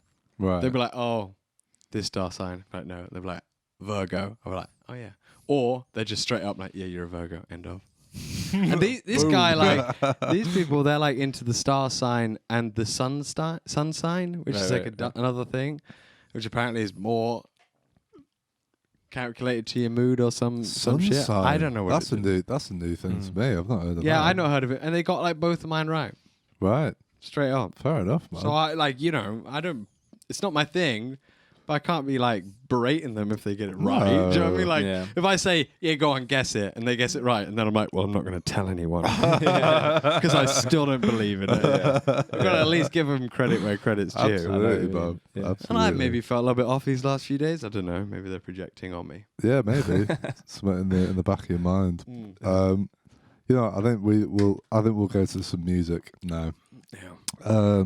So William came in earlier today and did some music things. There's a track off the new album. There's a new track that just doesn't exist anywhere. That's going to be actually one of the collaboration tracks. Is it? Awesome. I really like that one. It was great. So is there anything you want to tell the people at home before they listen to this performance? It's all good. It's all good vibes. We love it. And if you love it too, then there's plenty more coming. And all you need to do is follow me on Instagram and comment on every one of my posts. Message me in the DMs. Tell me how much you love me. And send me money. If you message me in the DMs, I'll give you an opportunity to PayPal me money, maybe minimum of £20, maybe. Okay, yeah, that's a good opportunity. So yeah, you heard it here first, man. You could have the opportunity to pay William £20 if you want. Take it. Yeah, all these performances that we're going to be having, you can check them out on our YouTube channel. So please go and check out our YouTube channel. Subscribe whilst you're there because there's new stuff every single bloody week. Yeah, so enjoy William's music. We'll be back in about 10-15 minutes and we'll probably be talking and drinking and chatting some more shit. Anyway, we'll see you soon. Goodbye. Bye. Hello, I'm William KZ and I'm going to play 3 songs for everybody. The first one is an old one off an album that you can find on Spotify. It's called Leaky Blinds.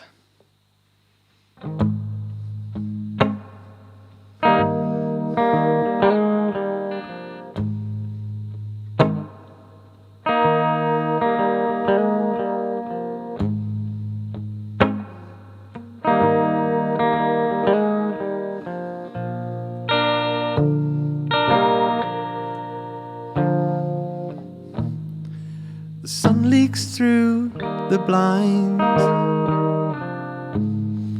to find me in my bed. Well, I'm trying to find the time to clear my empty head. Well, something's got to give. First I have to try. Well, I'll dig that goddamn hole. If only the earth could dry.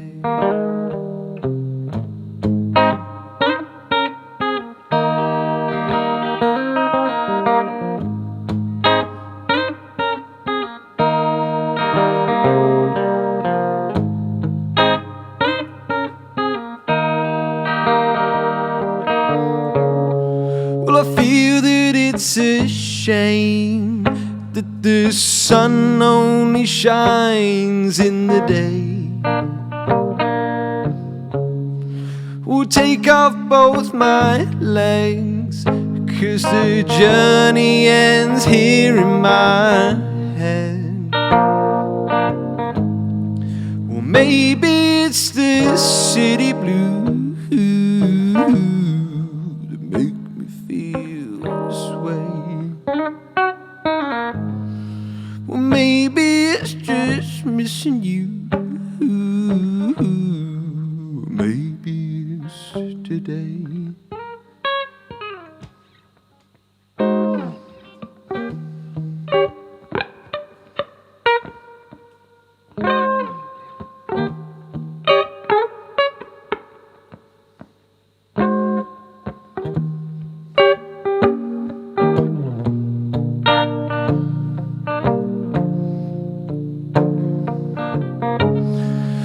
This fool might be sane.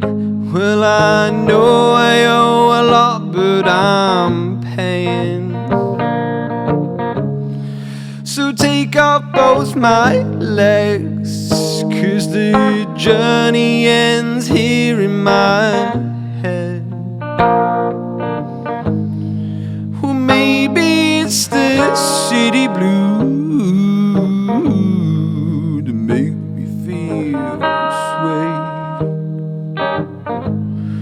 or maybe it's just missing you. Maybe it's today.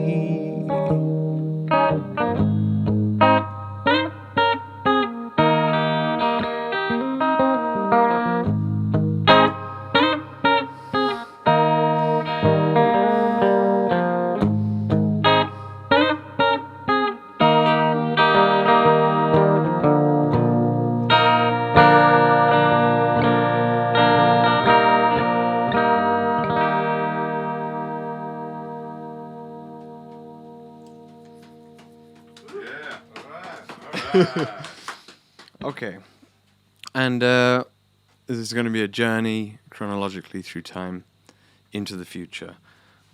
So this is a song called Paycheck, and this is soon to be released on March 26th.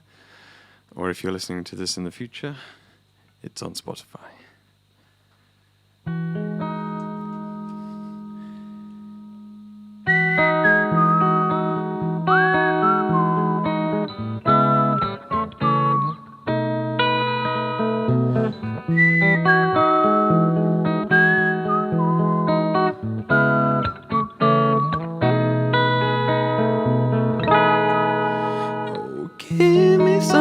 Lucky I'd even take religion, maybe even hand me down. Well, I'll take money for my music, I promise that I'll use it to pamper what I already have.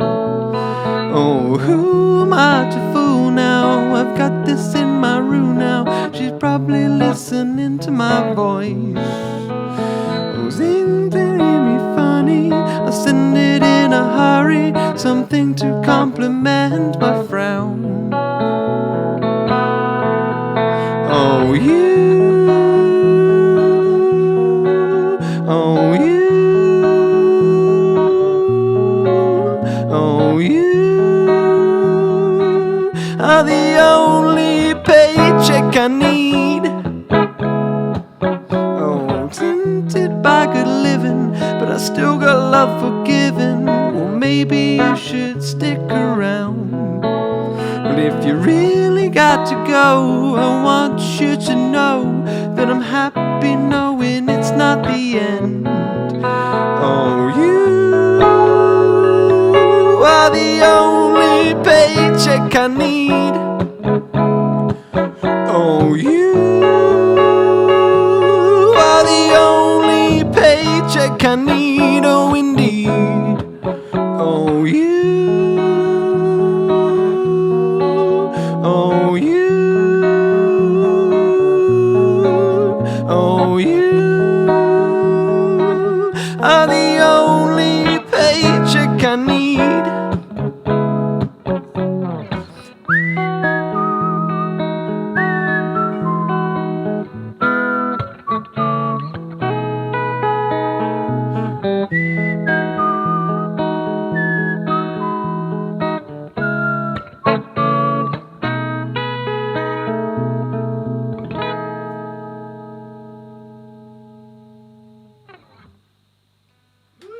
Thank you very much. Okay, let me take this off. I'll put this down here.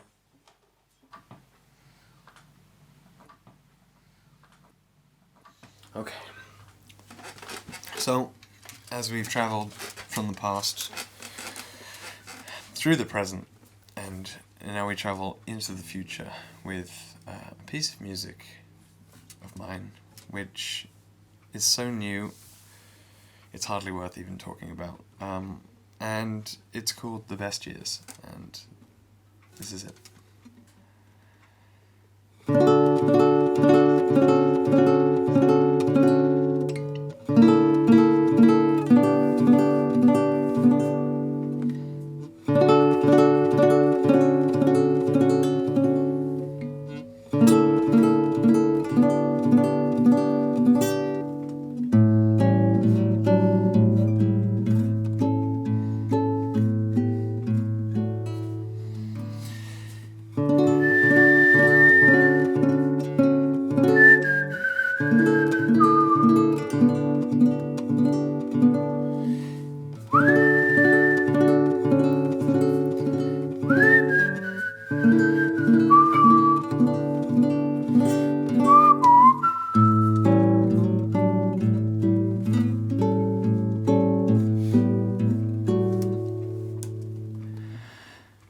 Just dance to the beat of our drum, leaving notes and poems like a line of breadcrumbs, living to the tune of our favorite song, with our hopes and dreams balanced in our palms. I'm hoping the notion will never come, oh, that the best years are behind us. I hope the best years aren't behind us, oh, anyway.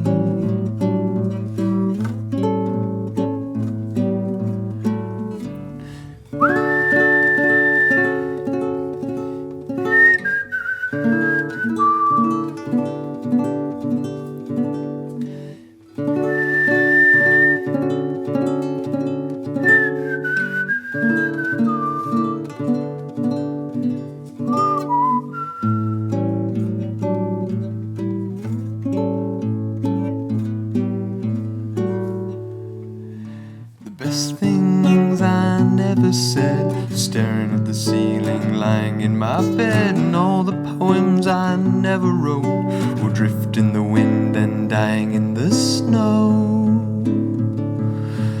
I'm hoping the notion won't take hold.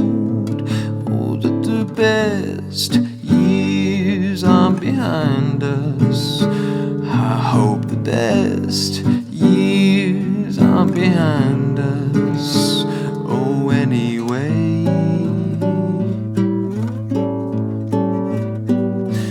'Cause I'm making some new each day. I'm with you, and each poem I've lost hardly matters. 'Cause I'm making some new each day. I'm with you, and I hardly seem to worry where it's going. 'Cause I hardly care for knowing. And there's one way that this can go.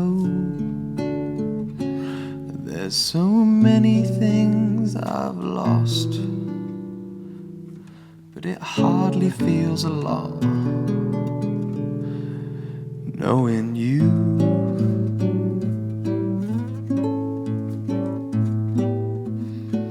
So let's both dance to the beat of our drum, and the best years are yet to be tasted. We'll look up at the ceiling, lying in my bed, and the words won't go wasted. 'Cause the best years are behind us. I don't think the best years are behind us. Oh no, the best years are behind us. Oh, anyway.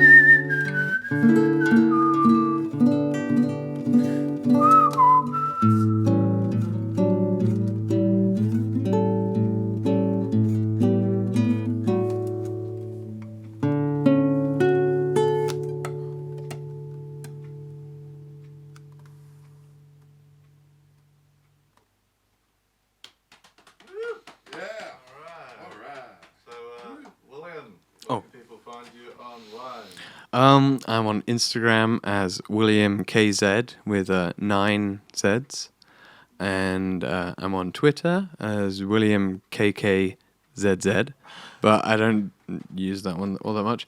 And I'm on Facebook, but if you really want to get in touch with me urgently, I wouldn't use Facebook necessarily. But if you are hoping to use Facebook, it's William K.Z.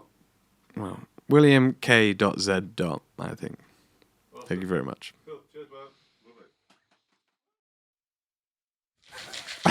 Hello and welcome back to episode 10 of the Kicking Back podcast. I am here with William KZ, who is mixing some drinks for us very kindly. You just heard some of his music, some of it from his new album, some from an old thing, and some of it completely new. I really hope that you enjoyed it. If you want to check out some more of the live sessions that we have our YouTube channel at home, which you can check out. Oh my god. We've never had an episode that this chaotic. Well, honestly, man, you keep going. It's cool. Don't worry about it. Yeah. So, Will, how did you find performing in our little studio? I find it quite nerve-wracking. Oh, really? To a sense.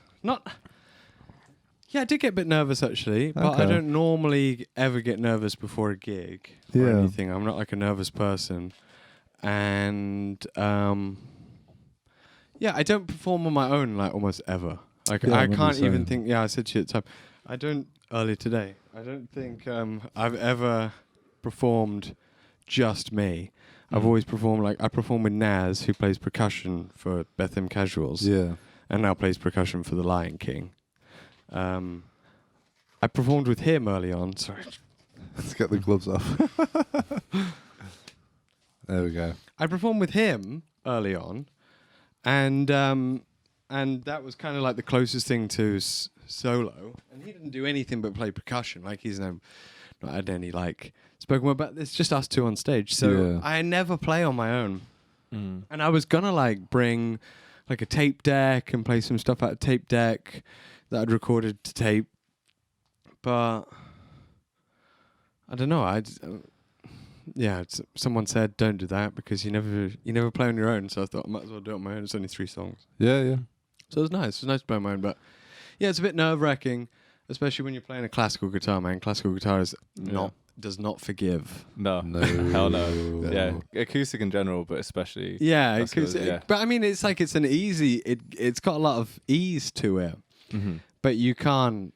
You've got to hit the right note on both your fingers, both your fingers. Do you know what I mean? Like you can't just fluff it. Like in guitar, when I'm playing with the casuals and stuff, I'm like thick with effects, and I'm super loose, and I want to be loose in the songs I did. Like that's what I was saying earlier. Like I hope to cultivate like an air of looseness and stuff, but you don't want that to be sloppy. You just want it to be like loose and carefree to the point where you invite people in, not like I'm like crap.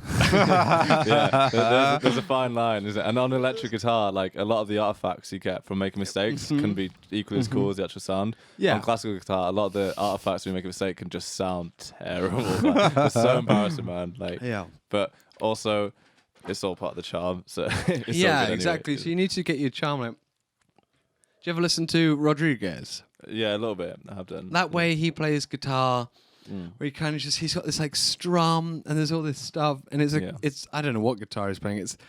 I don't know how he gets that sound. Yeah, but it's like such a beautiful sound and it just like it oozes personality and it doesn't want you to want it to be perfect, but it's just like it is what it is and it works really well. Or like Nick Drake is the other one. Yeah, he'll just be like doing his thing and you're quite happy to just accept all the blunders and just be like, that's cool.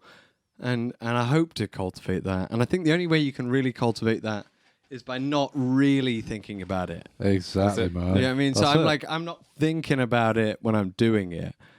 But where do you draw the line when you're at home between like, you're like, I should really practice these songs. You're like, I'm just not going to think about it. Or like you can't, and then you can't not think about something. Do you know what I mean? You can't say to yourself, I'm not going to think about it. Exactly, because then you are still thinking about it. It's like a different mindset entirely. The way I get into it is by playing the same thing on an acoustic guitar for like 20 minutes straight, like the same kind of like pattern or whatever. After that point, you will stop thinking of it because you have to. Because the part of you which is thinking about it just gets really bored, and that kind of like wanders off, and then you're just left with it. And then you need enough momentum as well through the part that you're playing to make that work. Again, that's like if you think about it, the momentum goes, and then whatever you do is going to be on the edge of being terrible. Whereas if you have the momentum of not thinking about it, then I think that's where you get the guys that Nick Drake like make little mistakes, but they go through the mistake or something, and then it's like, cool, you accept it. You gotta ride it, baby. You gotta ride it, man. But you're like a guitarist beyond the ability that I ever feel like I'm going to get to. Like your playing ability is just great, like incredibly great. So like it's a different thing that comes with that, which is like when I listen to these guitarists, I don't feel like I'm better than them. I'm not saying that you feel like you're better than them, but you definitely know within yourself that you have a musical ability beyond this and that they're like tapping into something that's like lower than your musical ability, if that makes sense. They're like tapping into something that you surpassed technically long ago, but you need to like go back and reevaluate how they're playing that. For me, they're just at the same level as me, and I'm just trying to like cultivate a whole personality like they do. For you, it must be something different, which is like to go back and reevaluate these amazing abilities that I've got myself. And how am I gonna translate more, because they and I mean it's a bit of a kick in the nuts in a sense, which is like these people are like not that good. technically, but they seem to just give something to the audience which I don't seem to be able to give. Yeah, exactly. That's the madness of it. It's like reverse engineering it. Yeah, it's like holy shit, and then it's like, wait, what in my musical practice? Just the freaking endless hours. What was useful in that? You know what I mean? And some of it was, but then some of it was like, even no matter how technically good it got or whatever, it ends up like just not being that worthwhile. And it is. I know what you mean. It's a really interesting thing where it's like, it's almost like you can never replicate the mistakes that someone makes intellectually. You basically have to get into the same position they're in so that you're going to make your own. Because it's basically just like, I see someone's style, like the way their style comes across as them probably trying to be as close to perfect as possible, and just the things that they always mess up. Yeah. So for example, like I will always mess up the same minuscule things within like every open chord I do. Do you know what I mean? And so when you hear a recording, you'll hear just like all these tiny little mistakes just everywhere. Yeah. And it's like, do you leave them in though when you're recording? Yeah, do you want to leave them in? I do now. I never used to, but That's the weird thing as well. Like sometimes you record something over and over again, and you end up with something that's perfectly in time and perfectly in tune and everything, but it just kind of sounds rubbish. Yeah, it's like that. I never end up with anything perfectly in time. It takes ages. It's like that. Me and Matt did a cover of a Mark Kozlich tune, "Carry Me, Ohio," and he did I did a guide vocal, didn't I? Yeah. And then you recorded something that wasn't. I don't think it was in time. It wasn't in anything. But so I was like, okay, cool. And I recorded the proper vocals over it. And then you did another guitar thing. I was like, it just doesn't.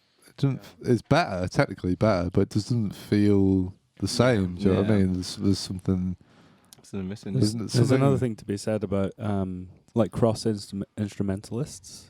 You know, people that kind of study in one profession, you know, some people go down heavy on the drum route or the guitar route or whatever, but I've found a lot of drummers come across really well as guitarists. Well, like Nathan Carroll, Will Jacquet, Nathan play, Reece Jang, you know. This is the first time he's ever played in front of an audience. Yeah, incredible. And oh my god, I'm like, why can't I write and play a guitar part like that? It's spellbinding what he could do, man. Honestly, but I don't know if they tap into that musicality, from a drummer's perspective, or because they've been a drummer, they haven't had the harmonic access or the melodic access that you would normally, but.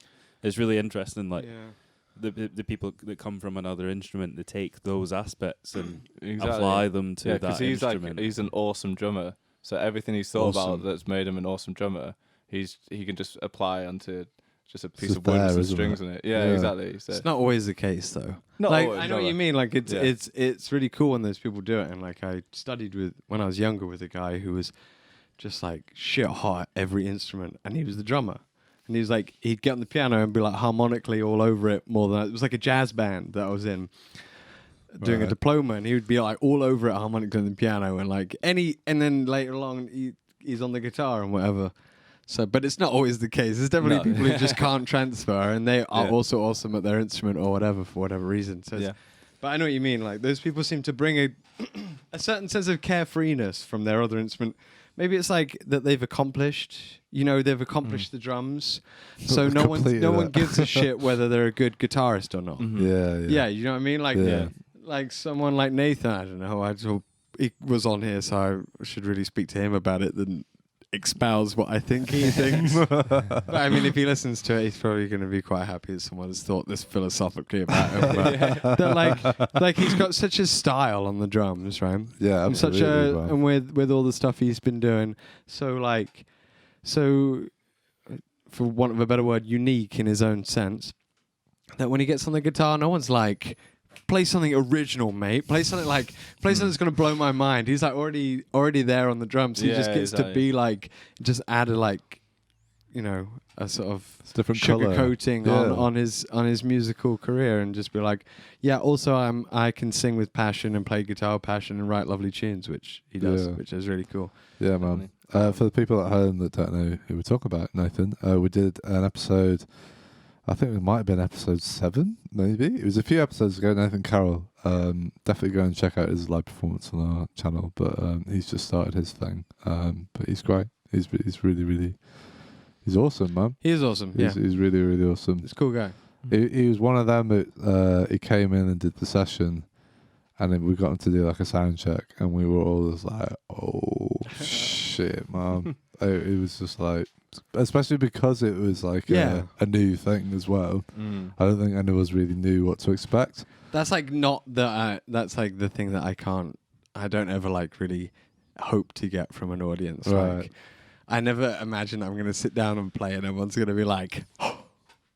Everyone's just gonna be like, cool, man. Like, man, all right, man. Yeah, cool. Yeah. And if you turn up again, I'm on board. Or somebody like that, or like some of the other guests you have, they just have this sort of like blow away mentality where they're like, I'm gonna get on that stage, and I'm gonna blow.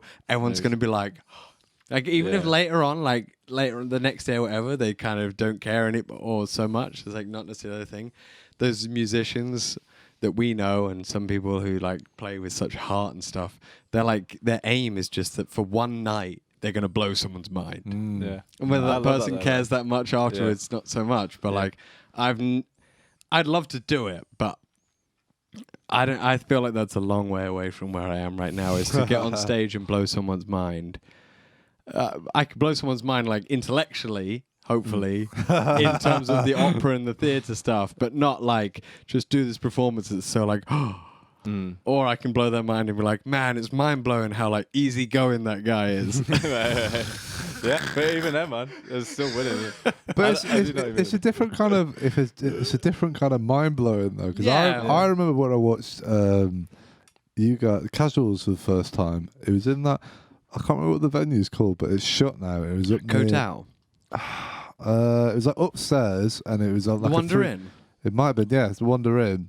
I remember that gig. And that was a really Lady Lamp. Yeah, okay. Did he play in the hallway? Yeah, that gig. That was our EP launch. Yeah. Yeah, I remember going to that. I'd never seen you guys before, and I didn't know what to expect, and I was like, I was blown away, man.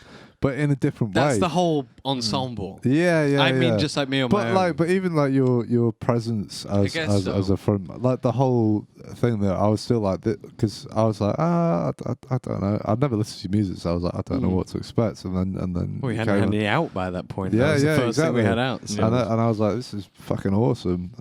So I guess it's it's just a different thing for different people, isn't it? You know, whether they're I would say it's like whether they're tapping into their sort of their true self or whatever. Do you know what I mean? Definitely think that when I'm playing with Bethlehem Casuals, 100% I'm my true self. Like, I don't have any worries whatsoever. Like, I've never had. If we had to get up there and play in front of like 20,000 people, I don't think I'd have one even iota of stage fright. Yeah, because I feel so comforted by the other people that I'm with. The rest of the Bethlehem Casuals. If I had to play those three songs in front of 20,000 people, I would like my bowels would just be like all over the place. I'd be so nervous. I would not be able to do it. So I just worry so much about doing it. And I'm not worried. If I had to play with my solo band, I'd maybe be like somewhere in between. I wouldn't be so bad, but I'd be able to get on stage. Yeah. I'm not necessarily a nervous person, but like when I'm with the Casuals, I don't necessarily ever have a care whatsoever unless it's like that there's no one there. And then even then, as soon as we start playing, it's completely blown. Like we play gigs all the time where there's no one there. Yeah, that's all part of it. They're so great.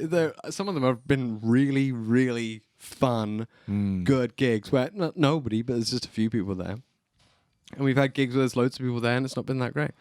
But it's you just feel completely comfortable just doing it with your mates. And like I was saying, maybe when we were talking about Fish, it's like there's something when you're playing with a group of people that much and you're jamming and you're improvising and you're living together that is so original or unique to that group of people that you can't really understand that relationship with other people. Like maybe even someone or some people in that group you don't necessarily get along with on the same level that you'd get along with like someone that you really vibe with, but you'll be able to just like you're connecting on such a level that it's almost like a family sort of vibe where it's like, you might not see like your brother or sister for like years.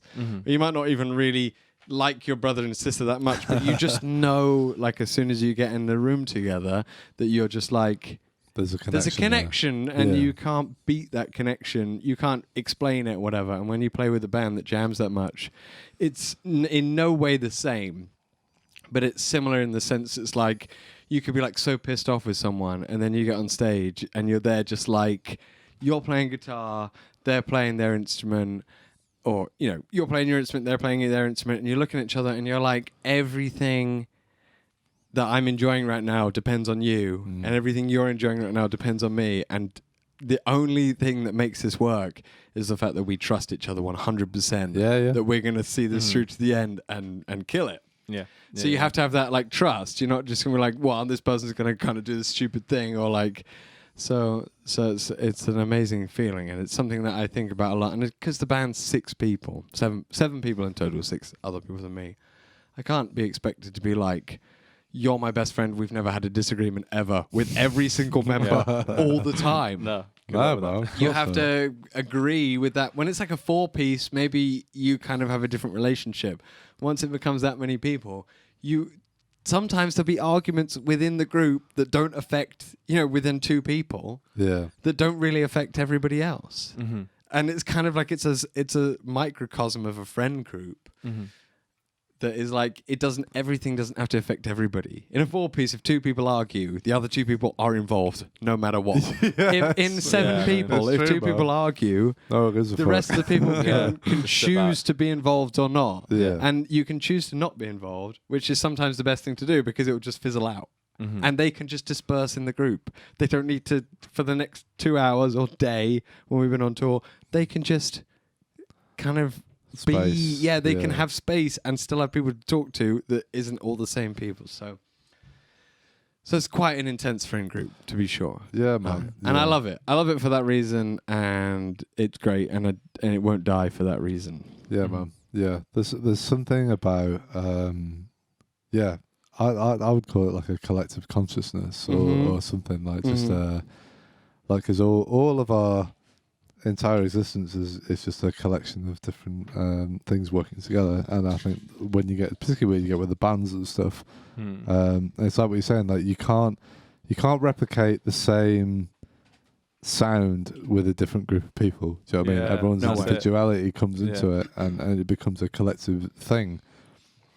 And fuck knows what that collective thing is. Do you know what I mean? This energy or whatever it is. But when you can find it, it's a really beautiful beautiful thing. When you listen to a band and there's no other it's like, what's the likelihood that band came together in that particular lineup, and then you just know there's no one else, like, out of the billions of people on the planet, would come close to being able to replicate whatever the hell that. So unique, isn't it? And that's why I live for that shit, man. I love that. You guys have got to listen to Fish. I'll send you a Fish playlist that I've made, because the thing with Fish is, just from what you said, sorry, jumping in, this is like the Fish fan. If there's anyone in America watching this, which I don't know if there will be, but I think we have some people watching Canada, and we have some people. Canada might be alright. A couple of people in. They'll be like, they'll either be like, woo, or they'll be like, this fucking guy. This guy. But the thing about it is, like, it's their live albums, which is where it's cut. Like, the recorded stuff's great, but you're not going to love them unless you love their live stuff. Like, unless you really go hard on the live stuff, you're not going to ever experience the full thing. And I mean, I imagine people who are in America who love them, who have seen them live, say, if you're not going to watch them live, then you haven't experienced them. They do like barbershop quartets live. They do like these huge things. They're just incredible. They're almost like Glee people. Right. So they'll get up and do like a whole tune, just vocals, and then it's just magnificent. So I made a playlist. When I was working in a bar before COVID, I would because some of their albums are like 6 hours long, right? So they're live albums. So you just get in the bar and they just rock. They're just and I work in a rock kind of bar. So just get on, put the live album on, and just play it all the way through. And as soon as I heard a song that I liked or a version that I thought was really good, add it to this playlist. So I almost got through the whole catalog. You know, like if you look at their if you go on their Spotify and look at their albums, it's just like you can just like scroll as hard as you want, and you're just like past like live album after live album after live album. I love that, man. And you click into them, and they're like 5 hours long. And there's like so many songs that are like famous Fish songs that have no recorded song. They're just live songs, and they're just famous among the like Fish heads for like being a song they play like I don't really understand it myself because I'm not seeing them. You're like, oh yeah, this is one of their famous songs. You're like, what? It only appears like twice in their whole discography, and both times live. Yeah, if you went to see him, you'd hear it all the fucking time. Man. So yeah, I'll send you my playlist because the playlist I've got is like really good. And then I went through the solo artists. Each of 4 of them have done different projects and stuff. It's definitely not as good in my eyes, but the lead singer's got some really great tunes that are a bit more like I think he cultivates that level of relaxedness that you wouldn't be able to do in a band. So some of the tunes are just like, this is my idea, I played it really relaxed, I sung it on guitar, and then I orchestrated it. Like you wouldn't get that if you played with the band. You'd have people dragging you all over the place and be like, I need to add this and whatever. Are you gonna do more solo stuff now that you've had like a taste of it? Do you think you'll carry that on? Yeah, for sure. I think that the solo stuff dates before the Casuals. So the first album was from before I came to university. It was released like last year. But the first track on the album was from like 2013. So it's like a really long time. Which is why I called it After a Long Time. Because it took me ages to decide to put it together. But the only reason I put it together and put it out was because I wanted to release this album.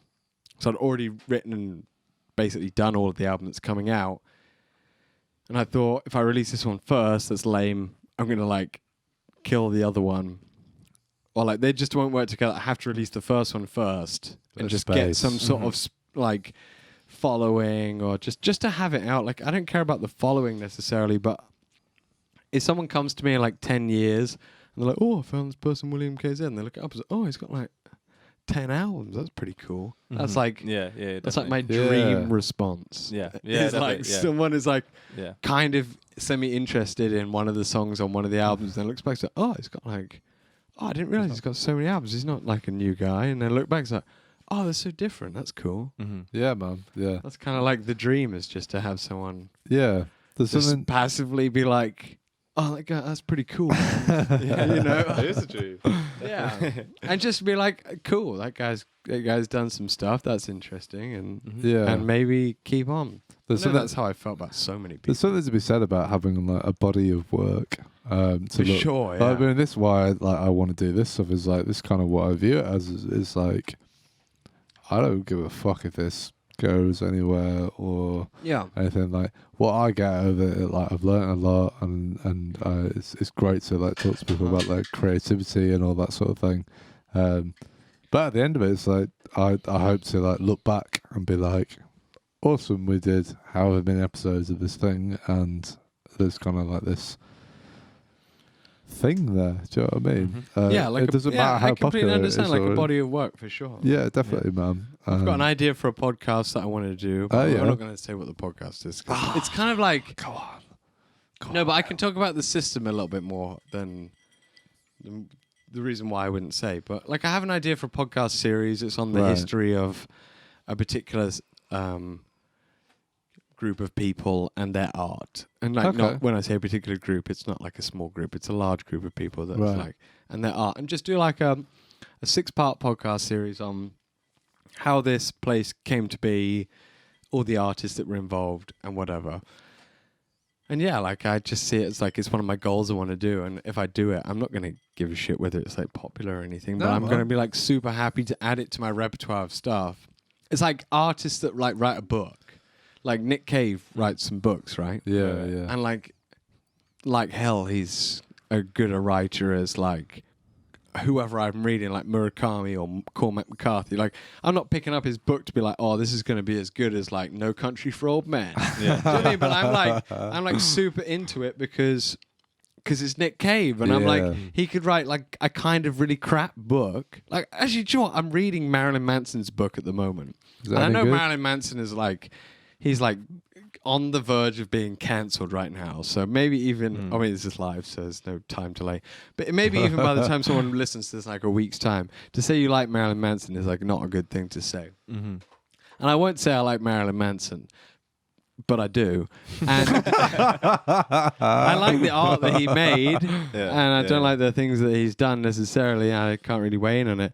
But the book is actually really well written. Okay, fair enough. If it was written by someone else, I probably would be like, nah, this is rubbish. Yeah. Do you know what I mean? Like, it's like, oh, he's cool. He's done all these like cool art projects that are so they fulfill what they want to be in like quite an interesting way. They set a precedent and all this sort of great artistic things that I think that I can aspire to in terms of the art that he makes in the creation.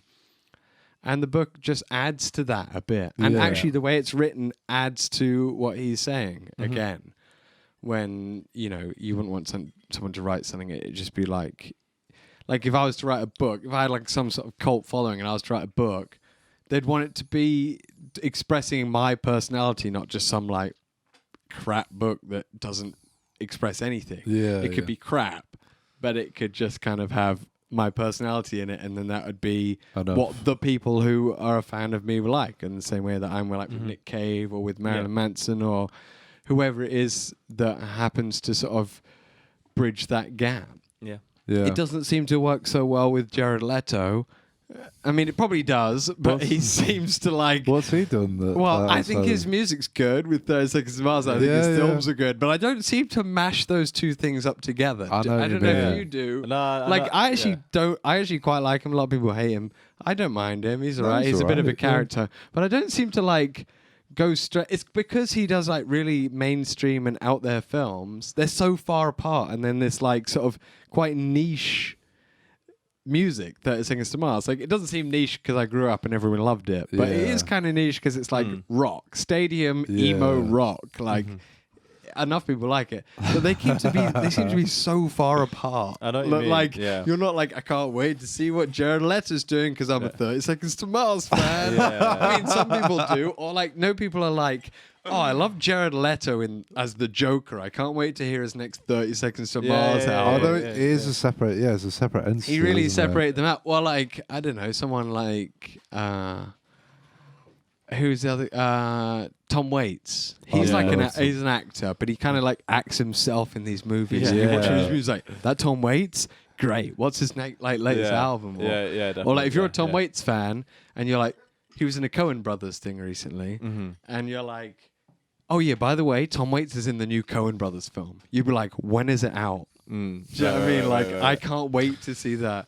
Like, Jared Leto is in this new HBO movie. See, like no one cares so much. I mean, I don't want to dick on Jared Leto because I think enough people have done it. But he's like, a good example of it. There's artists that kind of like cultivate their personality through things or whatever. Yeah, like Tom Waits has a lot more clout. I mean, he's been around for a lot longer, hasn't he? But also like, but also he's been so diverse through his whole career. Yeah. So like when you see him go into acting or whatever, you're like, you kind of don't think you don't really think about it. Do you know what I mean? But you see Jared Leto coming up on the fucking Blade Runner, and you're like, oh. It's weird, isn't it? Tom Waits is like, he's awesome. So awesome. I never used to get it with Tom Waits because I was like, oh, what's going on here? A while. And then something clicked, and I was like, oh, he's just like an actor. He's just like he's a musical actor, and like every song is just a different part that he plays, and he's trying to depict a different character, isn't he? Really. I was listening to some Tom Waits today, funnily enough, and I was just like, he's He's a cool guy, and I've read his or not his autobiography, but someone did a biography on him. That really big one. Yeah, I can't Yeah, remember. my mate who was wrote it. reading it. He was reading it like solely when he was on the toilet, and he was like, it was like, I don't know. It just was by the toilet for like a year, and he was a big reader, my mate, and it was Brick, you know Brick. Oh yeah. You know, so he was like reading the whole time, man. Right. He fucking loved Tom Waits. I mean, I've not quite got there. I mean, he's one of those artists again that doesn't need to like sing. He's not gonna go up and wing like The Masked Singer anytime soon. No, But he presents his music in such a way that it's just like instantly captivating. Even if he's like playing in like Shrek. He's in Shrek 2, I think. Is he? He's the pianist who has the hook for a hand. No way. Yeah, Whoa. yeah. Like if you get it up now, if you were to look at it, pull that up. you would be like instantly. You're like Tom Waits. Oh, I think at the man. time you're No way. more like it's that guy who sounds like that guy I know. Yeah. That's crazy. Matt, do you want some of this? Yes, please, man. Thank you very much. That's great. But I love Tom Waits. I love Tom Waits. I love Shrek too. Do you love Shrek 2 because of Tom Waits, or do you? No, just, certainly not. It's It's a such great. a small position that it's It certainly doesn't not. swing it, does it? They're good. Yeah, it kind of gets shit after the third one, though, doesn't it? Really? Let's be honest. We all give that one. Yeah, there's like a really good video online. What? You The think fourth four's one's- better than 3? George says 4 is better than 3. I don't know, to be honest. I can't remember which one's which. So these days. the way it goes in terms of Shrek movies and Go how on, good they George. are, right? Let's fill us in. Come is on. There we one perfect film. Goes without Thank you very saying. much. Oh my Oh, god. Jesus. yeah. Studio's falling It's all down. gone You're wrong. pissed out of your mind. I know. What are you doing? It's anarchy Go on, podcast. George. always goes wrong. Man. Shrek 2. You didn't think they could do it twice, but they did. They did. I It don't- was the world's best sequel. Yeah, You can name it me a really better is. sequel. Toy Story 2 is a good sequel as well, to be fair. Okay, yeah, right. Yeah. But I agree. Yeah, it's up there. Toy It's Story. You excellent. got some big hitters. Yeah, Shrek 3, a lot of hype around it, right? A lot of hype 1 around and it. 2 were excellent films. Shrek 3 kind of sucked. Yeah, it did. It's Yeah, a it was problem. awful. What happens in Shrek 3? That's the wizard. It's the one isn't with it? Prince Charming. yeah. No, it's not Prince Charming. It's Prince Charming's in Is that number two? 2 as Oh, well. right. It's the one with like the whole like holy like what's the guy King Arthur? It's all Ah, that. the little dude. Yeah, Prince yeah. Arthur. Not Farquhar. No, No, it's that's like the in first like one. he's like younger, isn't he? Oh. And Shrek has to like take him on a journey. Like, Yeah. I don't know if I've watched that. Sucks. Don't bother. Shrek the Third. You're not missing that much, man. Shrek 4 is your classic go back in time, do something different, and the whole thing goes bad. Wow. And you know what? It's all right. Classic classic philosophical plot. conundrum. I've gone back in time. What now? Yeah. I did hear someone say once that, like, you know, the films are like you go back in time, and they're like, if you see yourself, everything will end. It's like that is like philosophically the biggest like get out of jail free card. What like they're like you can go back in time. What happens if you see yourself? Like philosophers are like, well, bad shit will happen. Like, don't do that. Don't ask me about that because everything will end.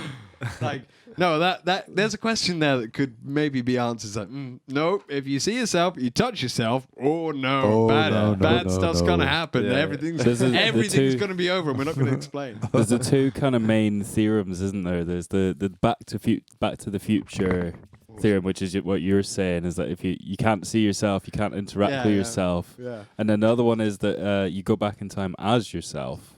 So like the Ah. butterfly effect kind of thing. Yeah, where yeah, that's so true. where you try and change things, but in the butterfly effect, it never works out for that guy. Oh no, I can't No. remember what happens in the butterfly. There's a lot of slow motion. Like there's a lot of like cutting to slow motion scenes when they can't really decide what's exactly. gonna Everything happen. it changes, it just makes it worse. Yeah, man. exactly. You know, Exactly, like- that's exactly it. Yeah, it's just like real.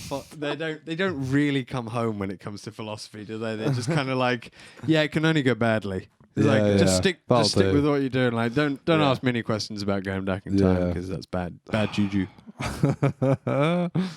Oh dear, man. Have you watched any more of those Indian movies? I was listening to you talk to Dan Anderson, and you were like, "I watched this like super long Indian movie." Have you tried it? Maybe do I will. I'm up for trying Please watch it. Honestly, It's actually good though. Honestly, You don't have to be so nice. No, You're always no. so nice about these things. I You know. can say it's like good, but kind of shit at the same time. Right. If I thought it was shit, I would say it was shit. But honestly, this film was like 3.5 hours long, and I was captivated through the whole fucking thing. I've never seen anything like it. Really? Watch it, man. I will Bahubali do. 2, the conclusion. Did you not watch Bahubali 1? No, we just watched this one straight up. You don't need to watch it, man. Wait, Honestly. have you seen the first one though? No, I haven't. You saw- I haven't. okay, No. Is it good? Have you watched it? No, I've not. Matt wasn't there when we watched it. Oh, you not watched the second one either? Thing is, I don't want to be the guy that watches like a 3-hour film on his own. No. Like, No, I especially a film definitely like wouldn't that. watch it throughout. Yeah, No. do you see what I mean? But if you got like, if you got like a lazy Sunday or something Yeah. and you want to kick it out, honestly, Well, man. me and my friend have been watching. We watched the whole of Sopranos. We started like Oh yeah. ages ago, like not last summer, but the summer before, and it was amazing. I don't know if you watched Sopranos. I've watched the first like 3 seasons of But the it. thing I think because we watched it together, we watched like 2 episodes a week. Right. And we didn't watch any more than that, and then often we'd skip. Like at the beginning of lockdown, we skipped loads of weeks until everyone felt okay and stuff. Yeah. So like it took us a year and a half to watch the whole thing. And it was great, and it was just having great having someone there to talk to. But since then we watched The Godfather, Godfather 2, Godfather 3. Yeah. Watched we've never watched Have we watched Goodfellas? Did we watch that the other day? I've not seen that yet. I do want to watch We that. watched Heat. What did we watch the other day? Mate, it was like literally like, what day is it today? It's Wednesday today. It was yesterday. Fucking hell, well. Jesus. I feel like it was long. What were you watching? It was something gangster. We just always... Was it Gangs of New York or something No, like that? no, it wasn't that one. No, that's Right. rubbish. I don't like that one. I've not seen it, to be honest. so I don't It's know. okay. It's kind of like... It's not that it's rubbish. I'm sorry, it's a reactionary comment. It was like... It's like... Okay. It just doesn't quite fulfill. Okay. Yeah. Like, Oh, like yeah. the The characters ending are doesn't work, really awesome and Yeah. stuff, and the setting's really awesome. Yeah. But the storyline just kind of... Passes you Yeah. by. Yeah, it's You're a right. little bit like, yeah. We watched Heat the other day. That's got Al Pacino and Robert De Niro in it. Again, it's just ridiculous, man. They've got like the most outrageous gunfights you've ever seen in your life. Like, you're like 4 guys are like taking down like the whole LA, like Yeah, of is course. it LA? Of course. Like the whole police. I think it's LA. Yeah, whole LAPD force. Like they're just like 2 guns in each hand, just like. For like 10 minutes long, like they're It's literally, constantly it's outrageous. shooting. It's like cars blowing up and all this shit, and you're just like, is this really? Is this really like Sopranos is so like down low, and Godfather is so like airtight. Yeah, it's a like, bit more grounded, beautiful. Oh, we isn't watched it? Scarface as well. That's Scarface good. is brilliant. It is great. It's very good. Yeah, yeah. What was it we watched? I don't know, man. What did you watch? It must have been Goodfellas, but I don't remember anything. Ah, no, we watched The Departed. The Departed. yeah. Right. That is, okay. I think that's a great film. Jack Nicholson's in it. It's a right? great film, Who I yeah. just always. It's a great film. I watch Again, it.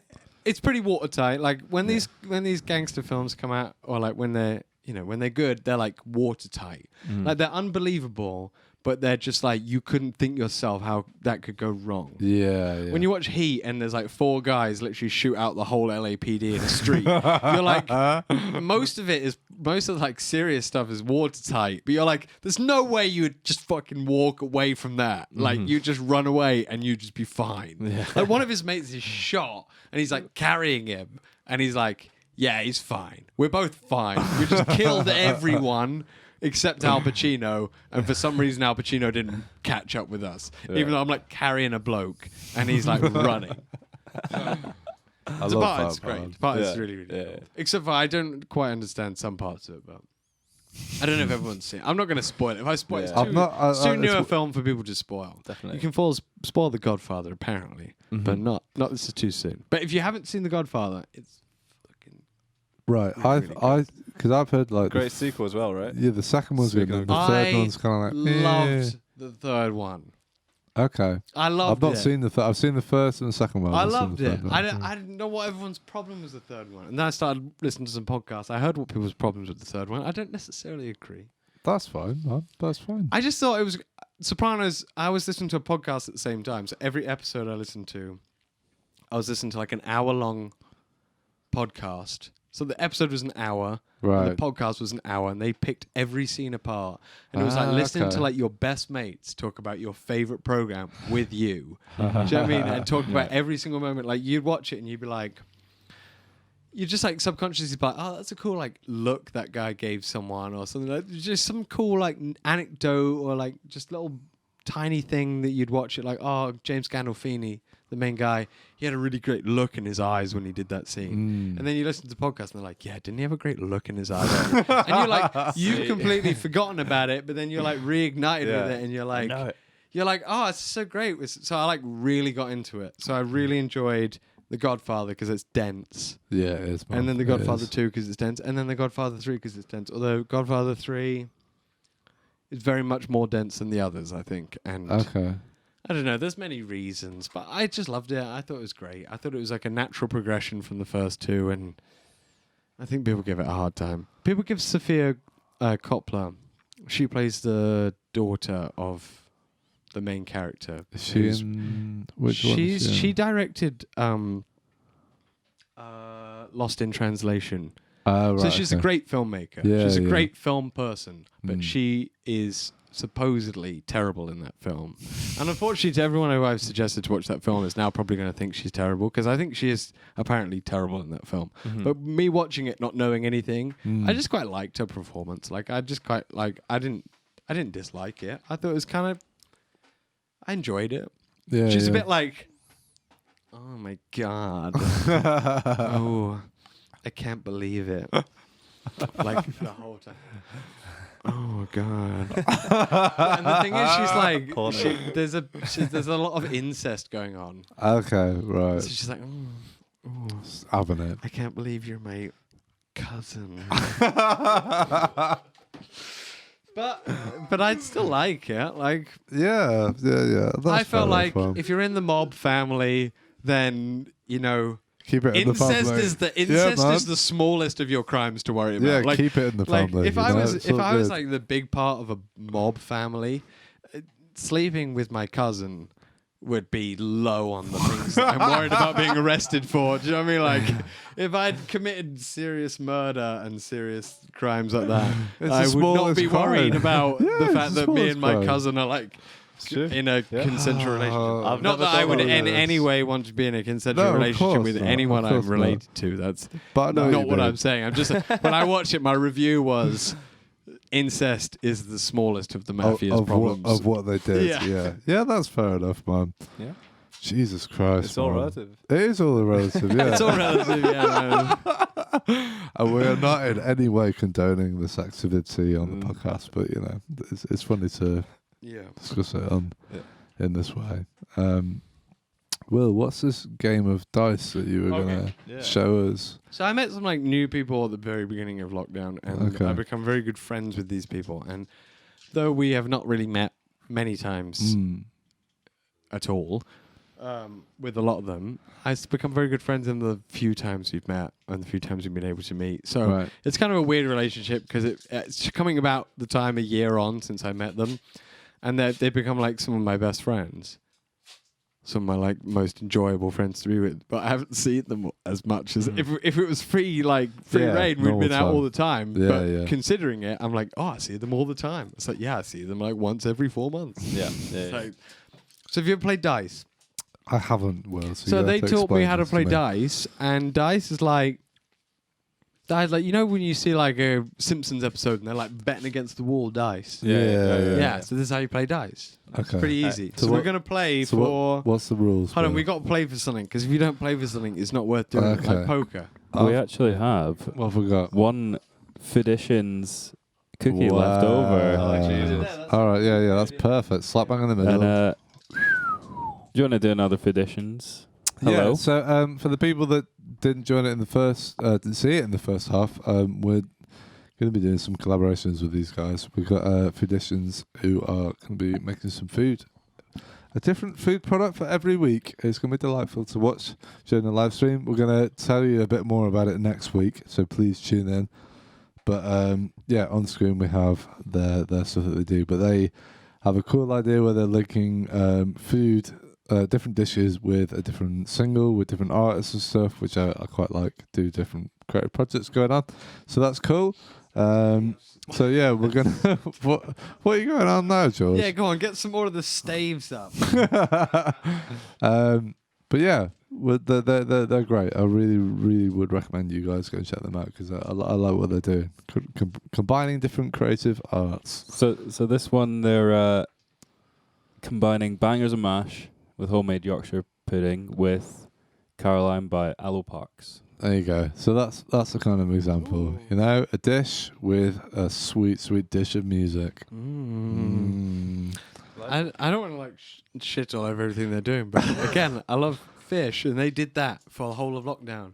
They released a live gig on video to be streamed by their fans, and then it was called Dinner and a Movie, and I think it was supposed to be like what they were fed on tour that night, but I don't think anyone cared whether it was exact or not. Yeah. But they gave their like chef from the tour gave the exact food that they were Oh, that's eating, cool. so you could make the food and watch it as well. So Right. Dinner and a Movie. Ah. I was gonna do it, but I never did it. I'm not like a hardcore Fish fan, man. Like, I don't know, I man. love Seems like Fish you so are. much, but Yeah. there's some people out there who just like Yeah.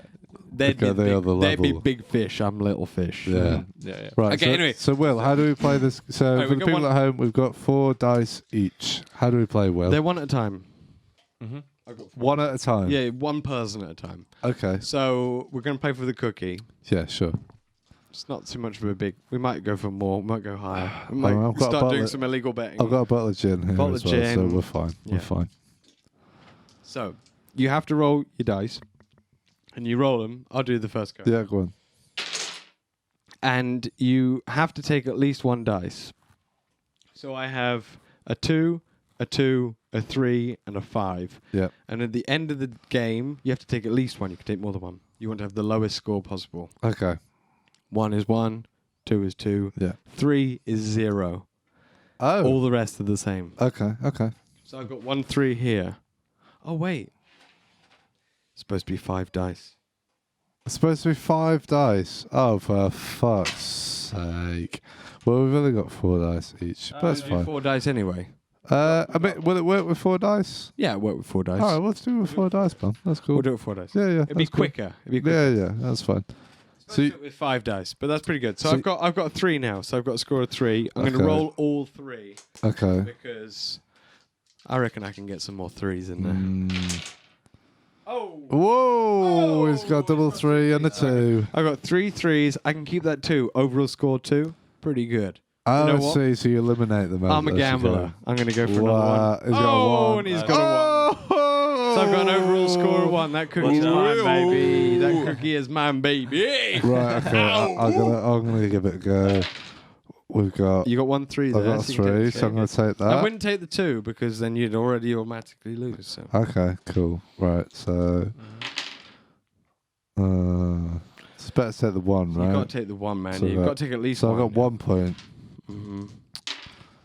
Oh, 4 and a Fuck 5. me. Okay. All 4. That's okay because we'll do like a And I have- like an elimination round. And I have to first. roll this, do I? Right. Yeah. Okay. Oh, it's a 3. So you got Way! 4 in total. So your score is yours A is 5. 5. I've You got got 1 5. and a 4. Right. 5. So Okay. Matt, if you Alright, got well, that's absolutely terrible. well, you got 1 there. You got That's not 1. bad. You take the 1. Don't think so badly of That's cool, yourself. man. Threes. There you go. It's a 3. Nice. So you might still win. You might still eliminate Wait, Brad. so I need to go brave now, right? Yeah, you got to roll can them do. 2. So Matt's got 1 point. Oh. double 2 sixes. Okay, wait, so one more? Shit. Yeah, well, you might as well. Oh, The so 2. poor. Oh, Yikes. Matthew. Sorry. Okay, so Okay. you're out. Me and Brad will Yeah. go against each other. Okay, so we're doing a Jeez. fresh set, yeah? Yeah. Okay. You can go Wait. first, actually, Okay, because I went alright, first okay. last time. Oh, gentleman's roll. I've got Oh, 2 3s, baby. Oh. shout, man. Oh, 2 3. Should we take it in turns? Nah, you go. You go Okay, for your whole alright. thing. That's how it works. Oh, he's got another 3. Is he going to get a perfect score? An imperfect perfect? No, Oh, he's right, got. 2 points. I'm on 2 points. That's a dangerous score. I've got 2 But 3s. Will's got 2 3s. And I got a 1. I got a 1. What else you got? Does that mean I win? That means you win the cookie. Oh, yeah, baby. Oh, my last score was a 4 for everybody. Yeah, It went on quiet. the audio What did I get? podcast. Like That's 16 or awesome. something?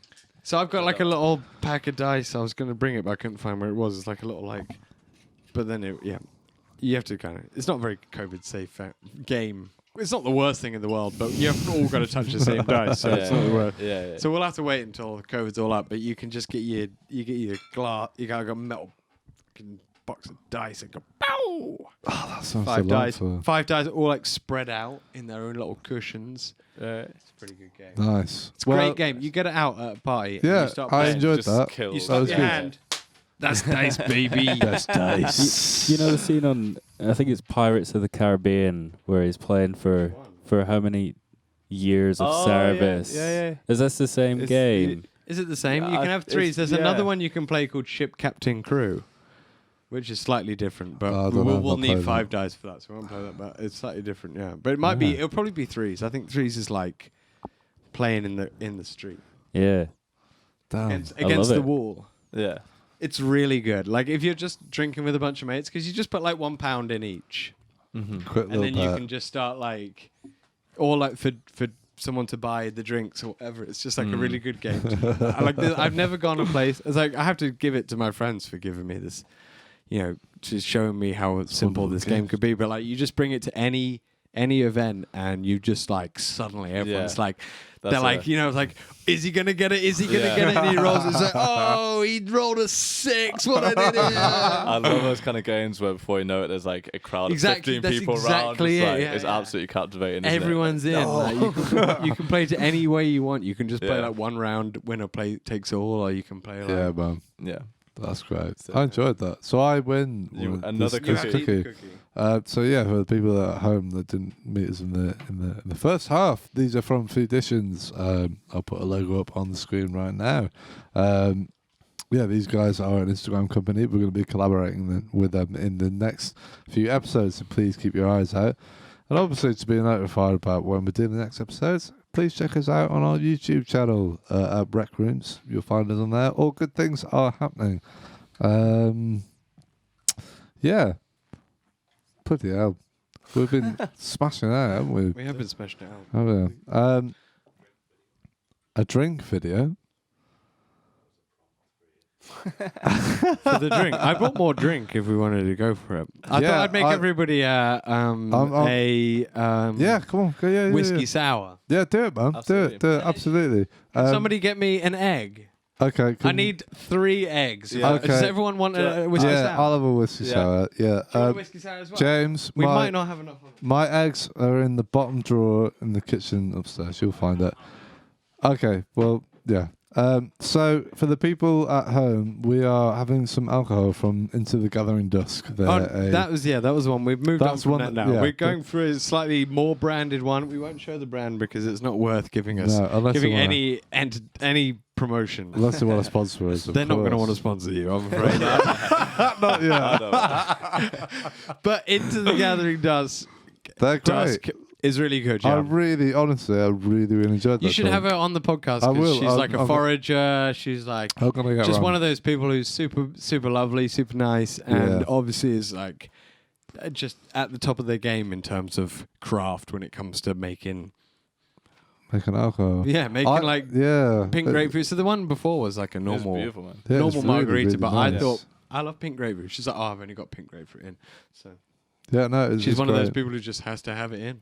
I might made need some bowls though if we're gonna go some for like. bowls. Well, I Bloody need hell. something to put like the egg Oh, yolk. yeah. Right. Okay, that's fair. This might start getting messy. That's okay, man. I remember I made gin once with my friend From Carla. scratch. Yeah. So in the Isle of Man, they've got. Oh, is it in obviously- the Isle of Man? Yeah. So there's loads of obviously there's loads of places to, like forage and loads of like wild mushrooms and all that sort of stuff.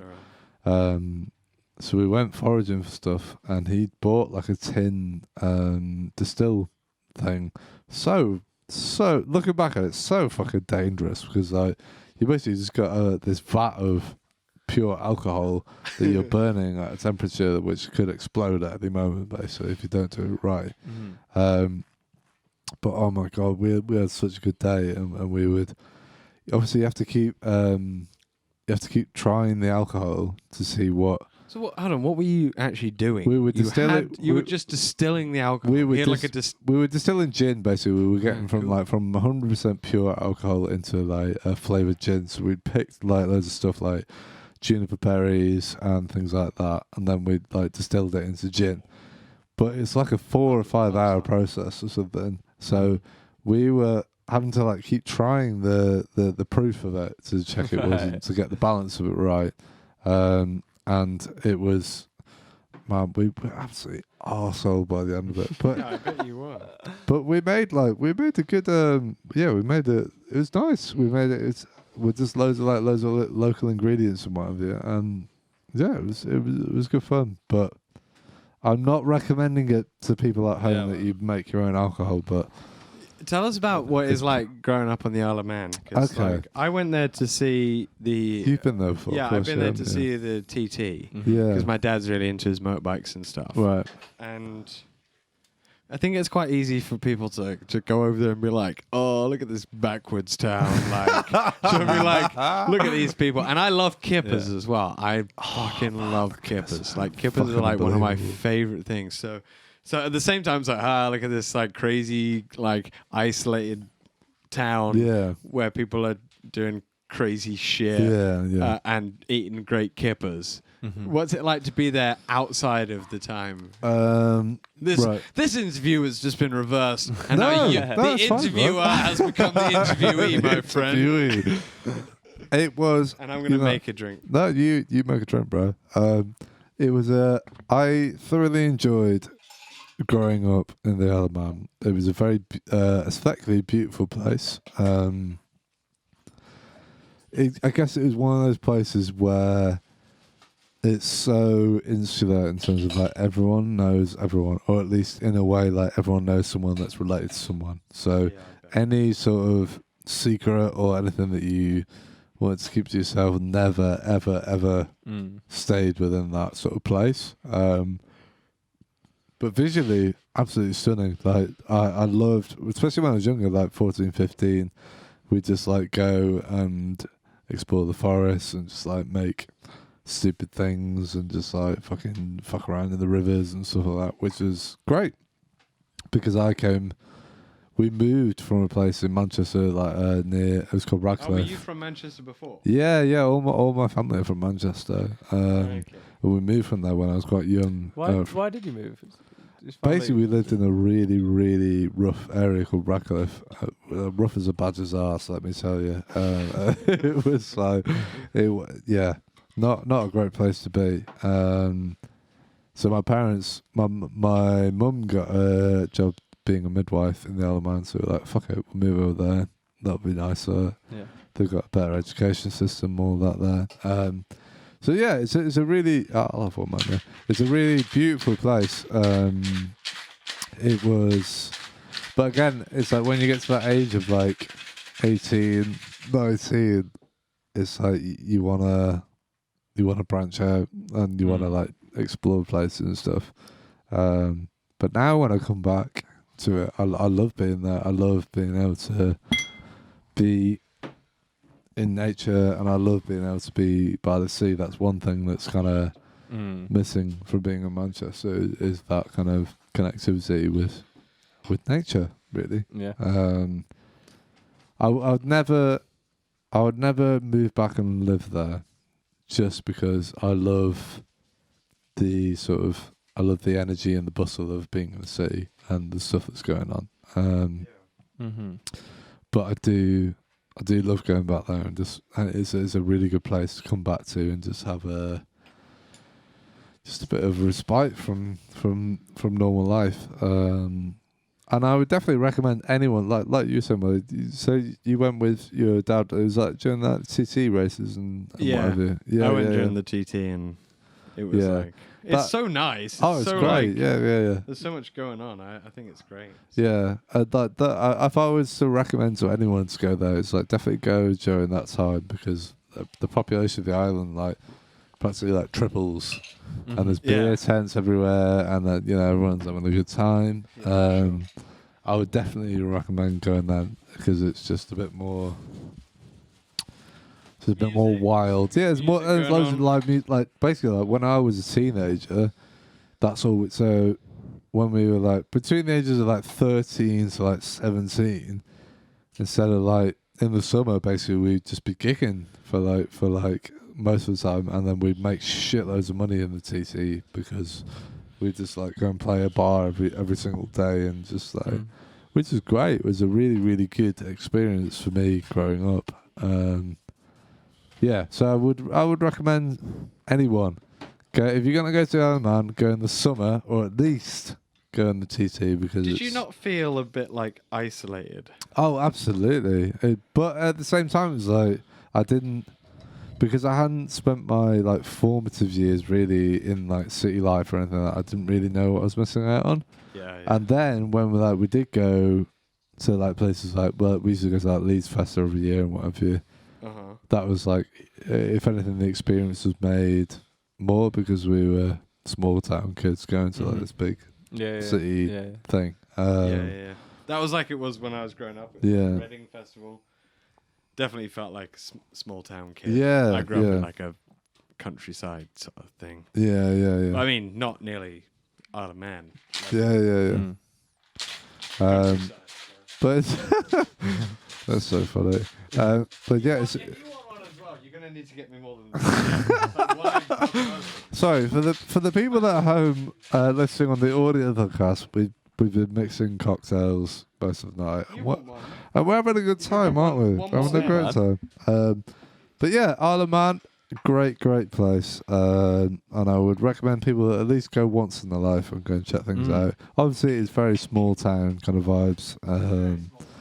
It is. It's also like this lovely countryside, and they've got this amazing road. I mean, the reason they do the whole thing around it is that they've got this outrageous road that just goes around, which I think everybody in the Isle of Man and everybody who watches the Isle of Man takes massively for granted. Yeah, it's definitely. The fact that, like, you go to this pub and it's on this road, and it just happens to be on this corner that you wouldn't think anything about. Yeah. Like, I'm on a pub and it's on the corner of a road, and then when you're watching someone give it like 150 miles an hour around that corner, you're like, this place is beautiful. It's honestly, man, when like, I mean, I'm obviously it's weird to say like living there. I'm not like huge into the motorbike racing, but we're always going like, of course not. We're always going like hang out and see what's going on.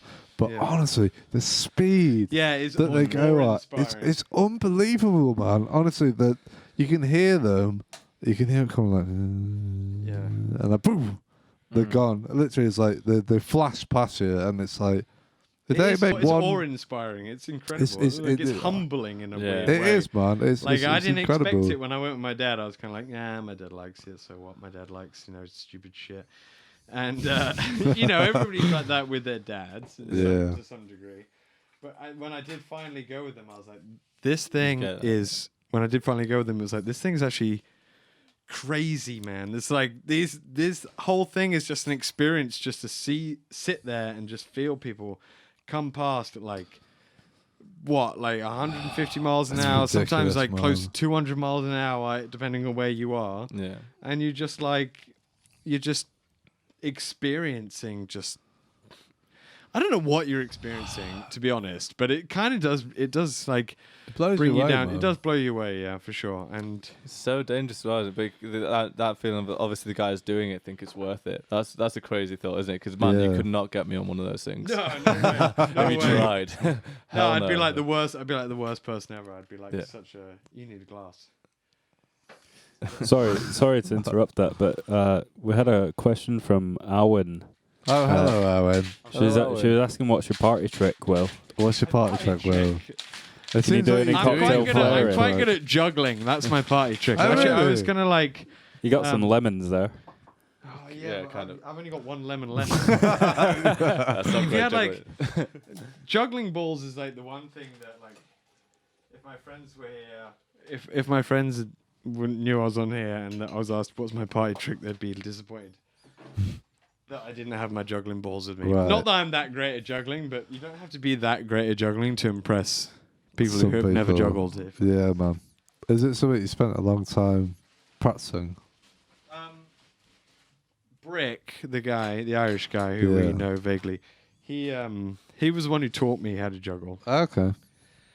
And I wouldn't say that I'm like good or that I've really given that much time, but considering probably like compared to most people, I've not like done that much juggling. But at the beginning of lockdown, I did quite a bit. I would like go to a park and just really get into. You'd be one of those guys doing the juggling in the park.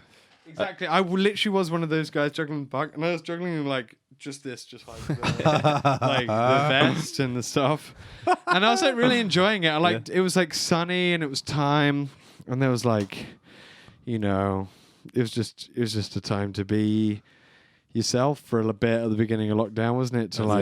To just like really engage with a self that you maybe hadn't engaged with for a while. Yeah. And I'd been juggling when I was like at uni, but I'd definitely stopped whilst I'd gone out of uni. So beginning of lockdown seemed like the perfect time to get really good at it and to take the skills that I had and go a bit more sort of like intellectually into the skills. So Right, yeah. So I if I had some juggling balls, we could maybe give it a go. But to be honest, I've had enough to drink, and it's not one of those things that you really want to do. Like, obviously, it's good when you see great jugglers; they do it in front of people. But it's not something that you really want to do in front of people. Yeah, I know. It's something that you're going to enjoy much more when you do it outside of people watching. When you get like really into it. And you kind of just like you just go fully into I'm juggling and I'm not worrying about other people watching me. I'm just worrying about how good I can be at this. Like when you practice an instrument or whatever, when you reach that point where you're like, I'm no longer worried about what people think watching me. Yeah. I'm not worried whether I'm going to catch the ball or not. Yeah. I'm just thinking about what I want to achieve out of this. Yeah. And that's kind of like the level that you would achieve doing really good juggling. There's that whole thing where it's like teaching someone to juggle like 3 balls. Is it like you could teach them in like a few minutes? Or I don't know. You can easily teach someone to do it in a few minutes. I mean, they won't be very good at it. Yeah. But you can definitely. It's not something that's like super hard to do, and there's levels to do it, but.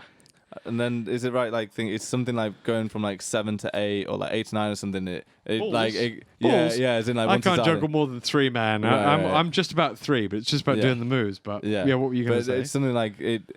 I just find it funny that like you learn 3 and whatever, and then it's like maybe a few weeks add 1 more. Or I don't know, man. It might be years, but it gets to the point where like the difference between doing 7 and 8 is just like thousands of hours of mastery just to get that final act. Do you know what I mean? Sweet up. But there's kind of like this amazing thing with juggling, which is like, oh man, this tastes so good. Is it good? Holy Yeah, honestly. beautiful. So sorry. Good? Oh yeah. Will, what have you put in this? Oh my It's just a whiskey sour, so it's like egg white. Yeah. A sour isn't egg white, but usually a sour has egg white in it. Right. Egg white, a shot of lemon, a shot of whiskey, and a shot of sugar syrup, which I made previous and put in a glass container to reduce plastic.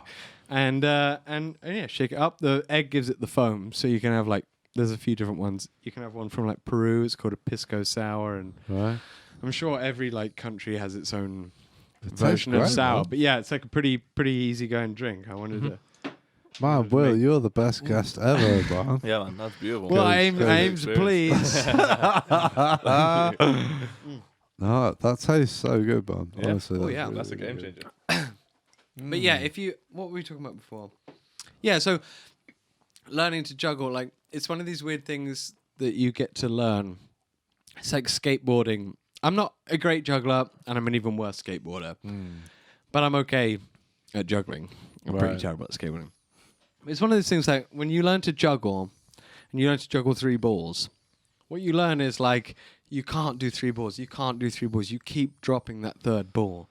And then suddenly you catch it once. You catch it twice. You do it like 3 times. And then once you can do it for like maybe like a minute, that first minute you do is more juggling practice than the previous like 3 days have been. Yeah. Like you suddenly realize how exponential practice is. Yeah. Where you're like, I finally can juggle with 3 balls. And you're like, in 5 minutes, in 10 minutes, in half an hour, you've done so much more than you've ever done before, and you put all this effort into trying to catch that third ball, and suddenly you just like exponentially go, and you just kind of like shoot off into the distance from where you were. At one point, you're like, I'm never going to catch a ball, and suddenly you're like, I'm catching the ball every every half second for like 5 minutes, and that's more times I've caught that ball than I have in like since the person told me how to do it like 2 weeks ago. Yeah, and then you just keep going, It's just like really, really enjoyable. You start to teach yourself a move. My mate Brick, again, the guy who taught me, he was like, I wish everyone could skateboard really well because you can skate your personality. Mm-hmm. So he's like, I get to see all you guys' amazing personalities that you really enjoyed within skateboarding. Okay, right. We weren't very good at skateboarding, but I see it when I'm juggling. I see it when I'm juggling now, and I'm like, oh, I'm doing this move. I'm like throwing it up and catching it here or whatever, and it's like just part of my personality that I've managed to just. These are the tricks that I picked up to do. Mm-hmm. And I do understand what he means about skateboarding now, although I can't skate like that, and it'd be a lot more social to skate like that than it would be to juggle like that. Although he's a great juggler, and so it's it's got a lot of merit to it. I wish I could. I wish I could skateboard. I remember a period in my life when I was a teenager. I bought like a cheap, shitty skateboard. I was like, I'm gonna be a skater because all my mates are fucking skaters.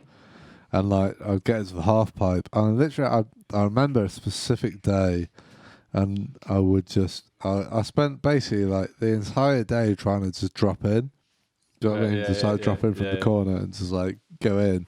I just couldn't do it. And then after that, I was like, never mind.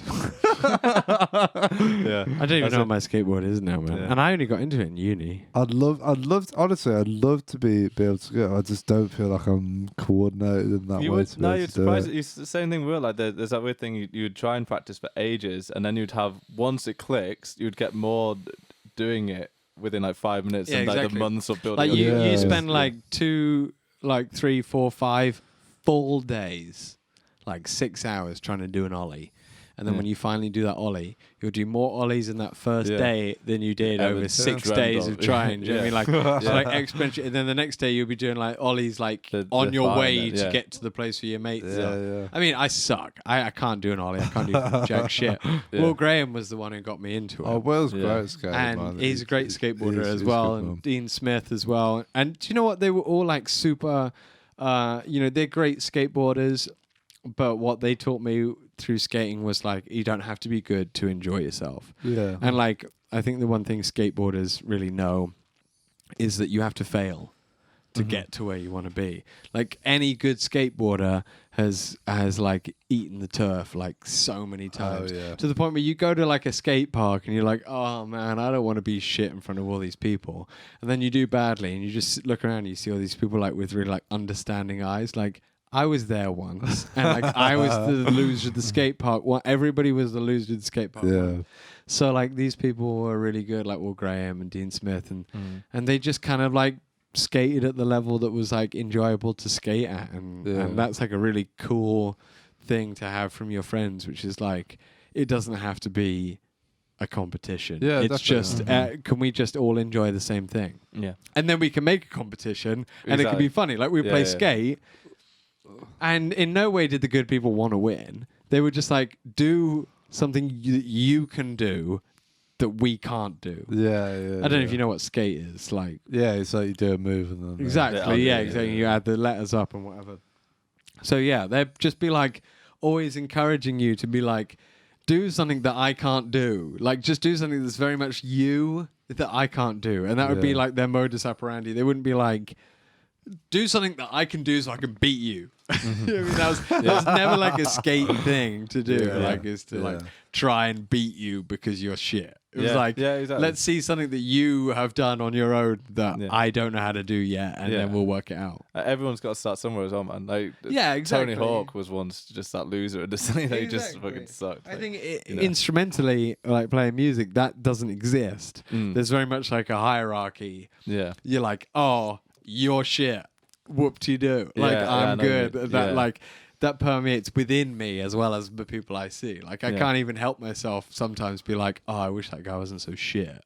Yeah. And I'm like, why am I such a that. dick about it? Do you know what I mean? Like the guy can do whatever the hell he wants. Yeah, And I know, especially especially if they're like popular. Yeah. That's like when you become like the worst of yourself. You're Yeah. like, that person's popular and they're shit. I know because I'm better than them. Yeah, exactly. Yeah, but we all have it, man. We all have it, yeah. I We have all to have check it. that narrative all the time because it just like my brain says it, and I'm like, no, don't say that. Exactly. It doesn't but matter. then you're like, I'm such a nice guy. That guy's so shit, and I'm cool with it. You're like, and then you're like, that doesn't make me any better of a guy. You're like, oh, he's fucking shit, but I can understand why people like him. He's like, Exactly. because I'm a good guy. But yeah, the other one, and then you realize like, hang on, I'm shit at so many things. Yeah, man. exactly. You see me like try and ski. Holy, do you know what I mean? It's like everyone's got a long list of things they're shit at. So you have to check yourself with it, don't you? For sure. Oh yeah, for sure, man. Like, and that's why, like, for a little while, when they were teaching me to skate, when they were teaching me to juggle, when I was meeting new people at university, I was like attempting to learn a new skill. Not every year. That seems a little bit. Sometimes when people say that, it seems a little bit like I'm going to do it every year. It's like a bucket list sort of thing. But like every so often, I was picking up a new skill. I was terrible at it, and I was learning to get good at it. Mm-hmm. And it would also like be able to reflect on, oh, I'm actually quite a good guitarist. Do you know what I mean? Like, Yeah. look how crap I am at juggling, but I can actually just pick up a guitar and just jam along. And like, I'm not a great guitarist. I'm okay. Get by for sure. But I'm not going to be asked into the studio anytime to rip raw some like solo over someone's project or anything. But you're like, oh, I'm really crap at juggling. But actually, do you know, when I pick up a guitar, I'm like so at home. And then you get home with some juggling balls, and you're like, I'll get a skateboard. So, I'm really not that great at skateboarding. Or like climbing.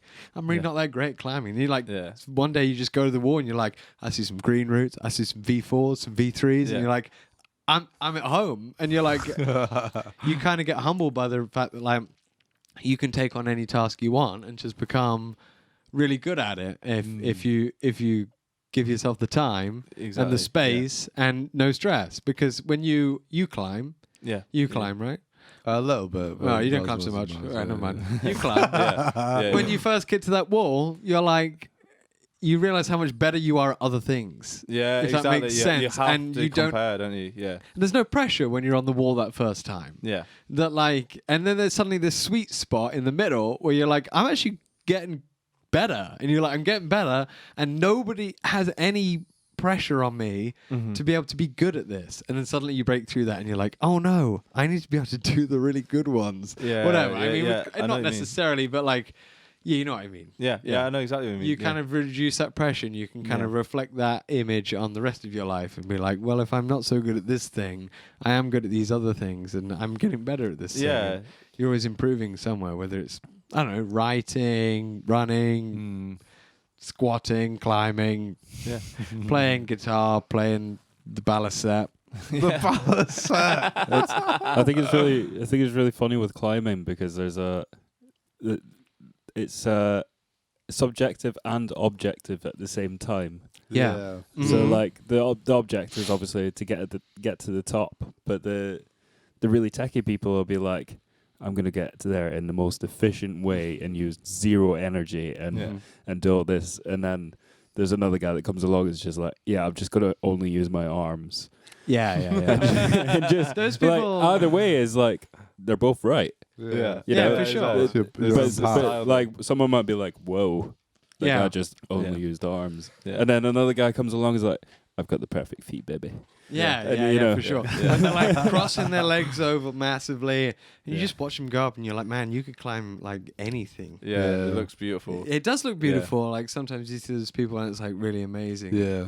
The good thing about climbing, which is all the people who are like really good at it are kind of a bit like geeky and stuff. So like it's kind of like it's a geek sport. it's kind of like this real sort of this world that you can get into, and you're like, oh my god, that guy's so good. You're like looking at it's like rippling muscles, like climbing like his hands in all these positions, and then he gets down. You're like, oh man, that guy's so like intimidating and cool, and he's like, Hey guys. Yeah, exactly. Yeah. Do you know what I mean? Like, yeah. I mean, I don't want to class everybody like that, but like, there's a lot of people who are just like beefcake, like arms, like fucking outrageous. Who get off the wall and they're just like some, I don't know, like, you know, master's physics student who's like, who's just like finding his solace in the wall. Yeah. It's like, So like, it's cool when you go to the gym. You're like, oh, that guy's beefcake. He goes, he's like, I'm beefcake. You're like, I'm maybe not going to find my way with that guy. Yeah, it's like Revenge of the Nerds, isn't it? Like, it's true, man. Because climbing's become cool as well. Yeah, and now it's become cool, and those guys are suddenly have gone from just being like these people who are doing it all the time and are ripped. Yeah. No, everyone's starting to tell them and see him like that guy's he might not be very fun to be with, but he's ripped as fuck. Yeah, exactly. Yeah. Look at those hips. And you got to be pretty limber to do that. Absolutely, man. I've been doing lots of yoga, and I found that whenever I'm doing like lots of yoga, I'm so much better at climbing. Yeah, Like, they get go hand in hand. get that leg up. Definitely. Yeah, my biggest problem with climbing is I get way too emotionally attached to it. Like, if I can't do a route, I get really fucking angry with it. For some reason, But do you go on your own, or do you go with other people? I mean, I've not been like I used to go like a fair bit. I used to go with Matt quite a lot, and I stopped because of this reason. I used to just get quite like angry, Pissed off. Yeah, I just get pissed off. It's like I can't do it. It doesn't help though, does it? You can't. No. It's like the opposite. No, exactly. It's counterproductive, really. You need to be like real zen about it. Yeah, exactly. Like Yeah. enjoying the process. Yeah. Enjoying the process of it and be zen and whatever. Yeah, you gotta be. Yeah, I feel like you have to be regular with it to pull something together. Because you don't want to. healthy. You don't want to get. Yeah, you don't want to get. It's good when you go on your own. You can just tackle one route the whole time, right? Yeah. You can just sit there and just like look at one route and be like, I'm gonna do this, and you come off and you'll lie down and you'll be like knackered. When you're with other people, they kind of want to keep moving around once they've done it. So when you're on your own, that mentality can be quite good, and you can kind of like force yourself to enter a zen state. You like sit down and you're like, I'm pissed that I couldn't do this, but there's no one around to see me being pissed. So I'm not going to do those like outward pissed emotions. That's it. Yeah. That you might do sometimes when you're like with a group of people, like, oh, fuck's sake. When you're with yourself, you just fall off and you're like sit down and you're like, well, it's just me and my emotions. What am I going to do? And you just look at the route and you're like, how can I beat this? And you might spend I'll spend like an hour on one route. I'll finally do it. I'll feel great. Yeah. But definitely if I was with people, I'd just be like, oh, done with this shit. Yeah. That's it, man. Do you know what I mean? So I think maybe if you've got that mentality, try going on your own. Especially, my mate bought some like Bluetooth. I mean, they were kind of cool at the time, and I was at earpods, but he had some like Bluetooth headphones. So I just put my phone down by the side and just listen to some music and just climb constantly, just for like solidly for like an hour, without when you're on your own, you climb like your life depends on it. You're like sat on the mat for like 5 minutes. You're like, I'm in. Exactly, you're not waiting for someone else to climb the wall. You're like, I'm going straight in. So so that is really good. But I definitely prefer climbing with people. Yeah. I like it as a social experience, Definitely, especially when you're trying to do one. But if you've got that mentality and you're maybe not at the same level as some of your other mates, it's definitely really interesting to go on your own. Like you can definitely you can definitely lock into this different part of your psyche, like that when you're like your flow state. I'm calling it flow state when you're like all you're thinking about is a task at hand, like when you're making music, when you're writing music, when you're practicing really well. That flow state where you're not like thinking about anybody else, you're just you and the wall, or you and your instrument, or you and the music you're making, or something. I mean, that's a under talked about topic as well, isn't it? The flow state.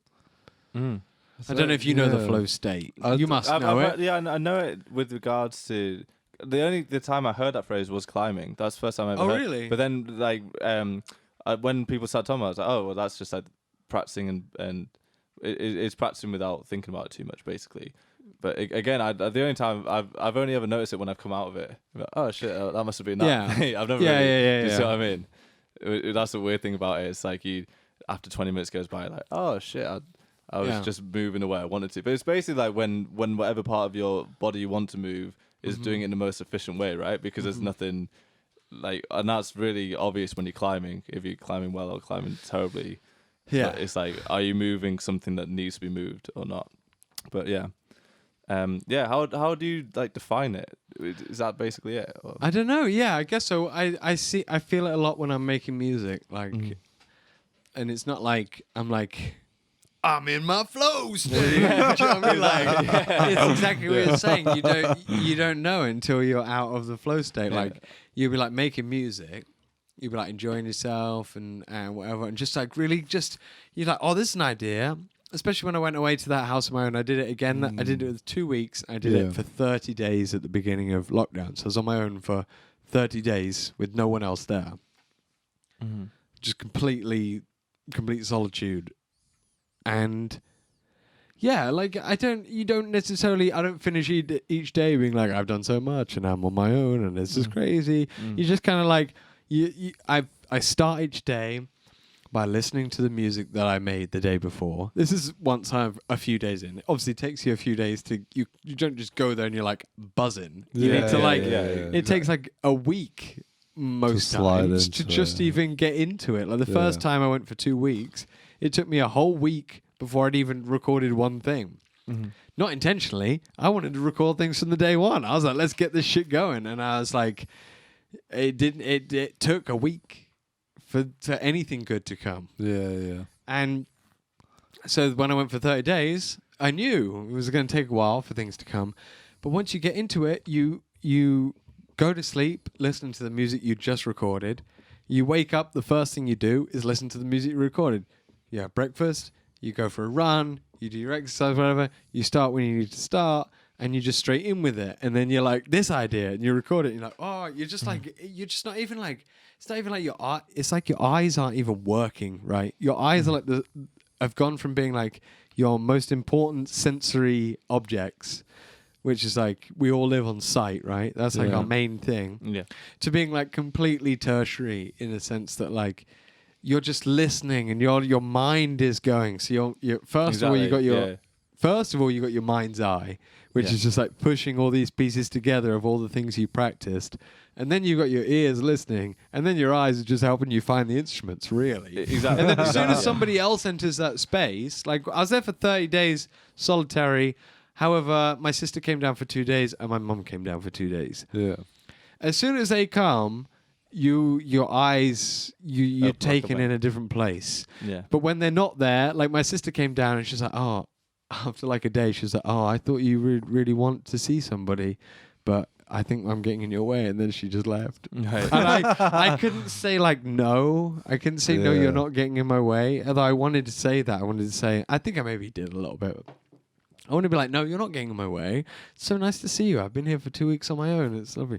But in reality, all I wanted to do was just like, it was like I'd been in that flow state for 14 days. Yeah. That when they were there, I felt like I was being like dragged to the flow state all the time that I wasn't in it. Yeah. And when I came back, I was like, I easily got another 3 weeks of flow state out of that time. Where I was like, I came home. Now I can't sing in my house. I can't like sing some like I was doing some like shouty and aggressive things, lyrics wise. I couldn't do them in my house with my housemates now. Right. But I definitely could do them the month I got back. Yeah. Even though my housemates are there, it's kind of like died away. Like right. Okay. Yeah. So I wish I could. And, you know, it's nothing to my housemates. It's not their fault. They're just around. I think most people are like, I can't sing when my housemates are in the house. Yeah. Which is fair enough. And I was like, yeah, you can. And then like a month after I got back, I was like, oh, no, you can't. Yeah. Like, it's not one of those things that just is easy all the time. It goes in ebbs and flows. Definitely. Like motivation, like mindfulness, like all these things that people assume that you like unlock.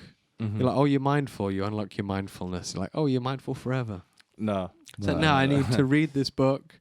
And then I'm mindful for 6 months. Yeah. And then I turn off. And I'm going to read this other great book. Yeah. I'm going to listen to this other great podcast. It's like a top-up. Yeah. I always see it as like a real top-up sort of thing. Returning back to the center. Yeah, exactly. So you need to top up your good good motivation, good in flow state. You need to make sure that you like balance these things out so that you're not always thinking, I've got to flow state for like 30 days. I can get there wherever the hell I want. No, yeah, exactly. I'm never gonna get there. Yeah, you have to accept it. So the singing in lockdown thing must be really funny for all musicians. Oh yeah, you guys man, were- it you sucks. yeah, so timid in your room because I don't want to annoy everyone. But it's like, Yeah, I like- can't be bothered with this anymore. Yeah, like you can't just go in. Like you're just chatting to some people like, oh yeah, I can't wait to watch the new like Alien versus Predator Yeah, tonight. Like we've watched all the Aliens, all the Predators. Now we're gonna watch Alien versus Predator. And then you go in the other room and you're like, I'm so depressed. Exactly. It's true. And like you just don't feel comfortable giving it the right performance. And like I know. sometimes you want to say something like I don't know, something really hyperbolic in your lyrics, Yeah, but you don't want to have to come out and explain yourself to someone. exactly. Yeah. You just want to do it Yeah. and then go in. And like Yeah. with the Casuals, I'll never record Bethlehem Casuals lyrics with anybody else around. Right. Right. Always just me and the producer. Right. Yeah. I've always done it that way. Yeah. And I don't want everybody else around. No. Not that they can have their comments. I don't think their comments are not worthy, but it's just like in the moment I just need to be like focused on what I'm doing. Mm-hmm. And the guy who produces it, his name's Sam Jeffrezade. His like band is called Oya Paya. Right. They're great. You should maybe have them on. They're fucking brilliant. And also he plays as a solo artist called Cobble. It's just like I feel completely at home with him, so I don't have to like worry about like any comment he has isn't like loaded with some sort of negative connotation. It's like if it was with the band and they were like, oh, maybe you should try singing a bit more in tune. I'm like, maybe you should try fucking off. You know what I mean? Like I'd be like really angry. Yeah, exactly. I'd be really angry for like unreasonable reasons. You know what I mean? Unreasonable reasons. Just not right. Yeah. Right. Yeah, And I yeah, just yeah. see it because we're too family based. Yeah. And having the producer like that, he's like, we're like working on the same project. Mm-hmm. He's like, oh, that's good, but for the sake of the music, why don't you try this? And I'm like, yeah, because we're just on that different wavelength. Mm-hmm. So yeah, I don't know. There's so many things that could be said on that, and I don't think I have the ability to say them all. It's a family relationship, right? Yeah, man. I see. Yeah, man. You know what? I Have really we got to the end? I really don't want to wrap it up, but I feel like we have to because we're at our 3-hour limit. Oh, yeah. Okay, yeah, that's fine. It's the first 3-hour podcast, you know. Yeah, man. Honestly, it's been a blast. Yeah, it man. has. It's been really fun. I've really enjoyed it. Yeah, Thank you it's very much. really, Thank you, man. honestly, Yeah. well, it's been really, really nice to have you here. For all you people at home, the people, particularly the people that listen on our audio podcast, please go and check out William KZ online. In very different disguises. It's Instagram is like William KZ It's with a million Zs. with 9 Zs. You'll I'm know sure that. if you put in like 5, You'll it's probably find going to it. come up. You'll find it. You'll find it. That's the one to go for. Yeah, that's the one to go for. But please do go and check out William's music because it's great. I really, really enjoyed it. And also, if you want to see Will's live session, it's going to be coming out this Friday. So subscribe to our YouTube channel. Yeah, it's been good. It's been good. Honestly, I'm a bit more sore than I normally am on these podcasts. So I'm feeling them wavy vibes, but it's all good. William, one last question for you, my friend. Okay. My dear friend. If you could sum this podcast up in 3 words, what would it be? Teapot. That's one. Teapot. Friendly. Come on. Teapot. Friendly. Womb. Whoa, I love it. I love Teapot. Friendly womb. it. Teapot friendly womb. That's such a good description for this podcast, man. Oh, yeah, baby. Matthew Campbell, what would you give us for this particular episode? Whiskey and cookies. Probably be the Whiskey. two. I've got one for this. Oh yeah, one. George. Okay, yeah, please, George. Please. Mine for this one is I got pissed. I got Nice. Okay, let's go to James. James, what would you get? 3 words on this one, please. Milltown. Oh. Is that 2 or 1 words? No, Milltown's one. One Milltown word. is the colour of the paint. Milltown living room. Nice. Okay. That's also 1 word. Yeah, living room. I've got more, We baby. got 1 more after that. Whiskey. Cool. Yeah, Milltown. You know living room, what? Cool. Everyone at home is like, fucking hell, these guys are pissed. Only up until the last 5 minutes. Yeah. I feel like we've been like really I feel flowing. like we held it we were in together. flow state for a bit, and now we're just like, Milltown, cool. That's a good one though. Milltown. Yeah, I like that. I like Milltown that. living room, That's cool. good, I man. like that. That's good. I'm gonna go. Podcast. Come on, here we go. Here we go. I'm really Cut. trying to dig some podcast. End credits. Uh, Kicking back. Brad. you stole my words. Podcast. My name is Brad. No, podcast. KZ. Is that 1 word? It's not even 1 word. No. It's not Honestly, even a word. I'm that pissed. Honestly, I'm that pissed. Okay, I'm that that's it. My 3 words are I'm that pissed. There you go. Sorted. Fucking awesome. Right, William, if people want to find your shit online, where can they look? Instagram, William KZ with 9 Zs. Facebook, William K.Z. Instagram. No, I did that one. Spotify, William K.Z. Twitter is William KKZZ. Awesome, Sweet. awesome. Thank you. Also Bethlehem. Oh yeah.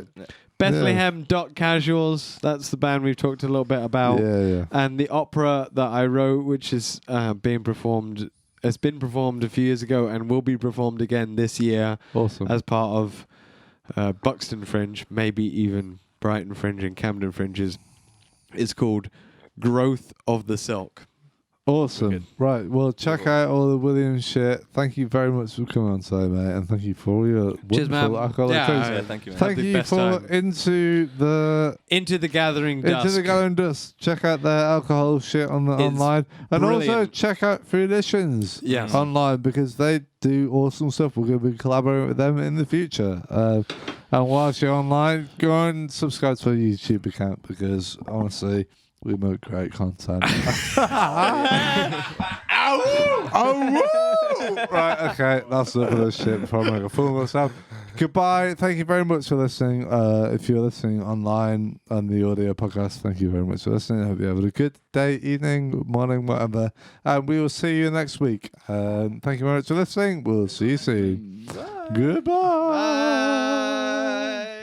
Thank you for listening. Be sure to subscribe to the podcast to catch up on new episodes every week. Also, check us out on our Facebook and Instagram at RecRooms, where you can find out about our other exciting music series. We also have this and all our other episodes of the podcast up on our RecRooms YouTube channel for your viewing pleasure. See you next time.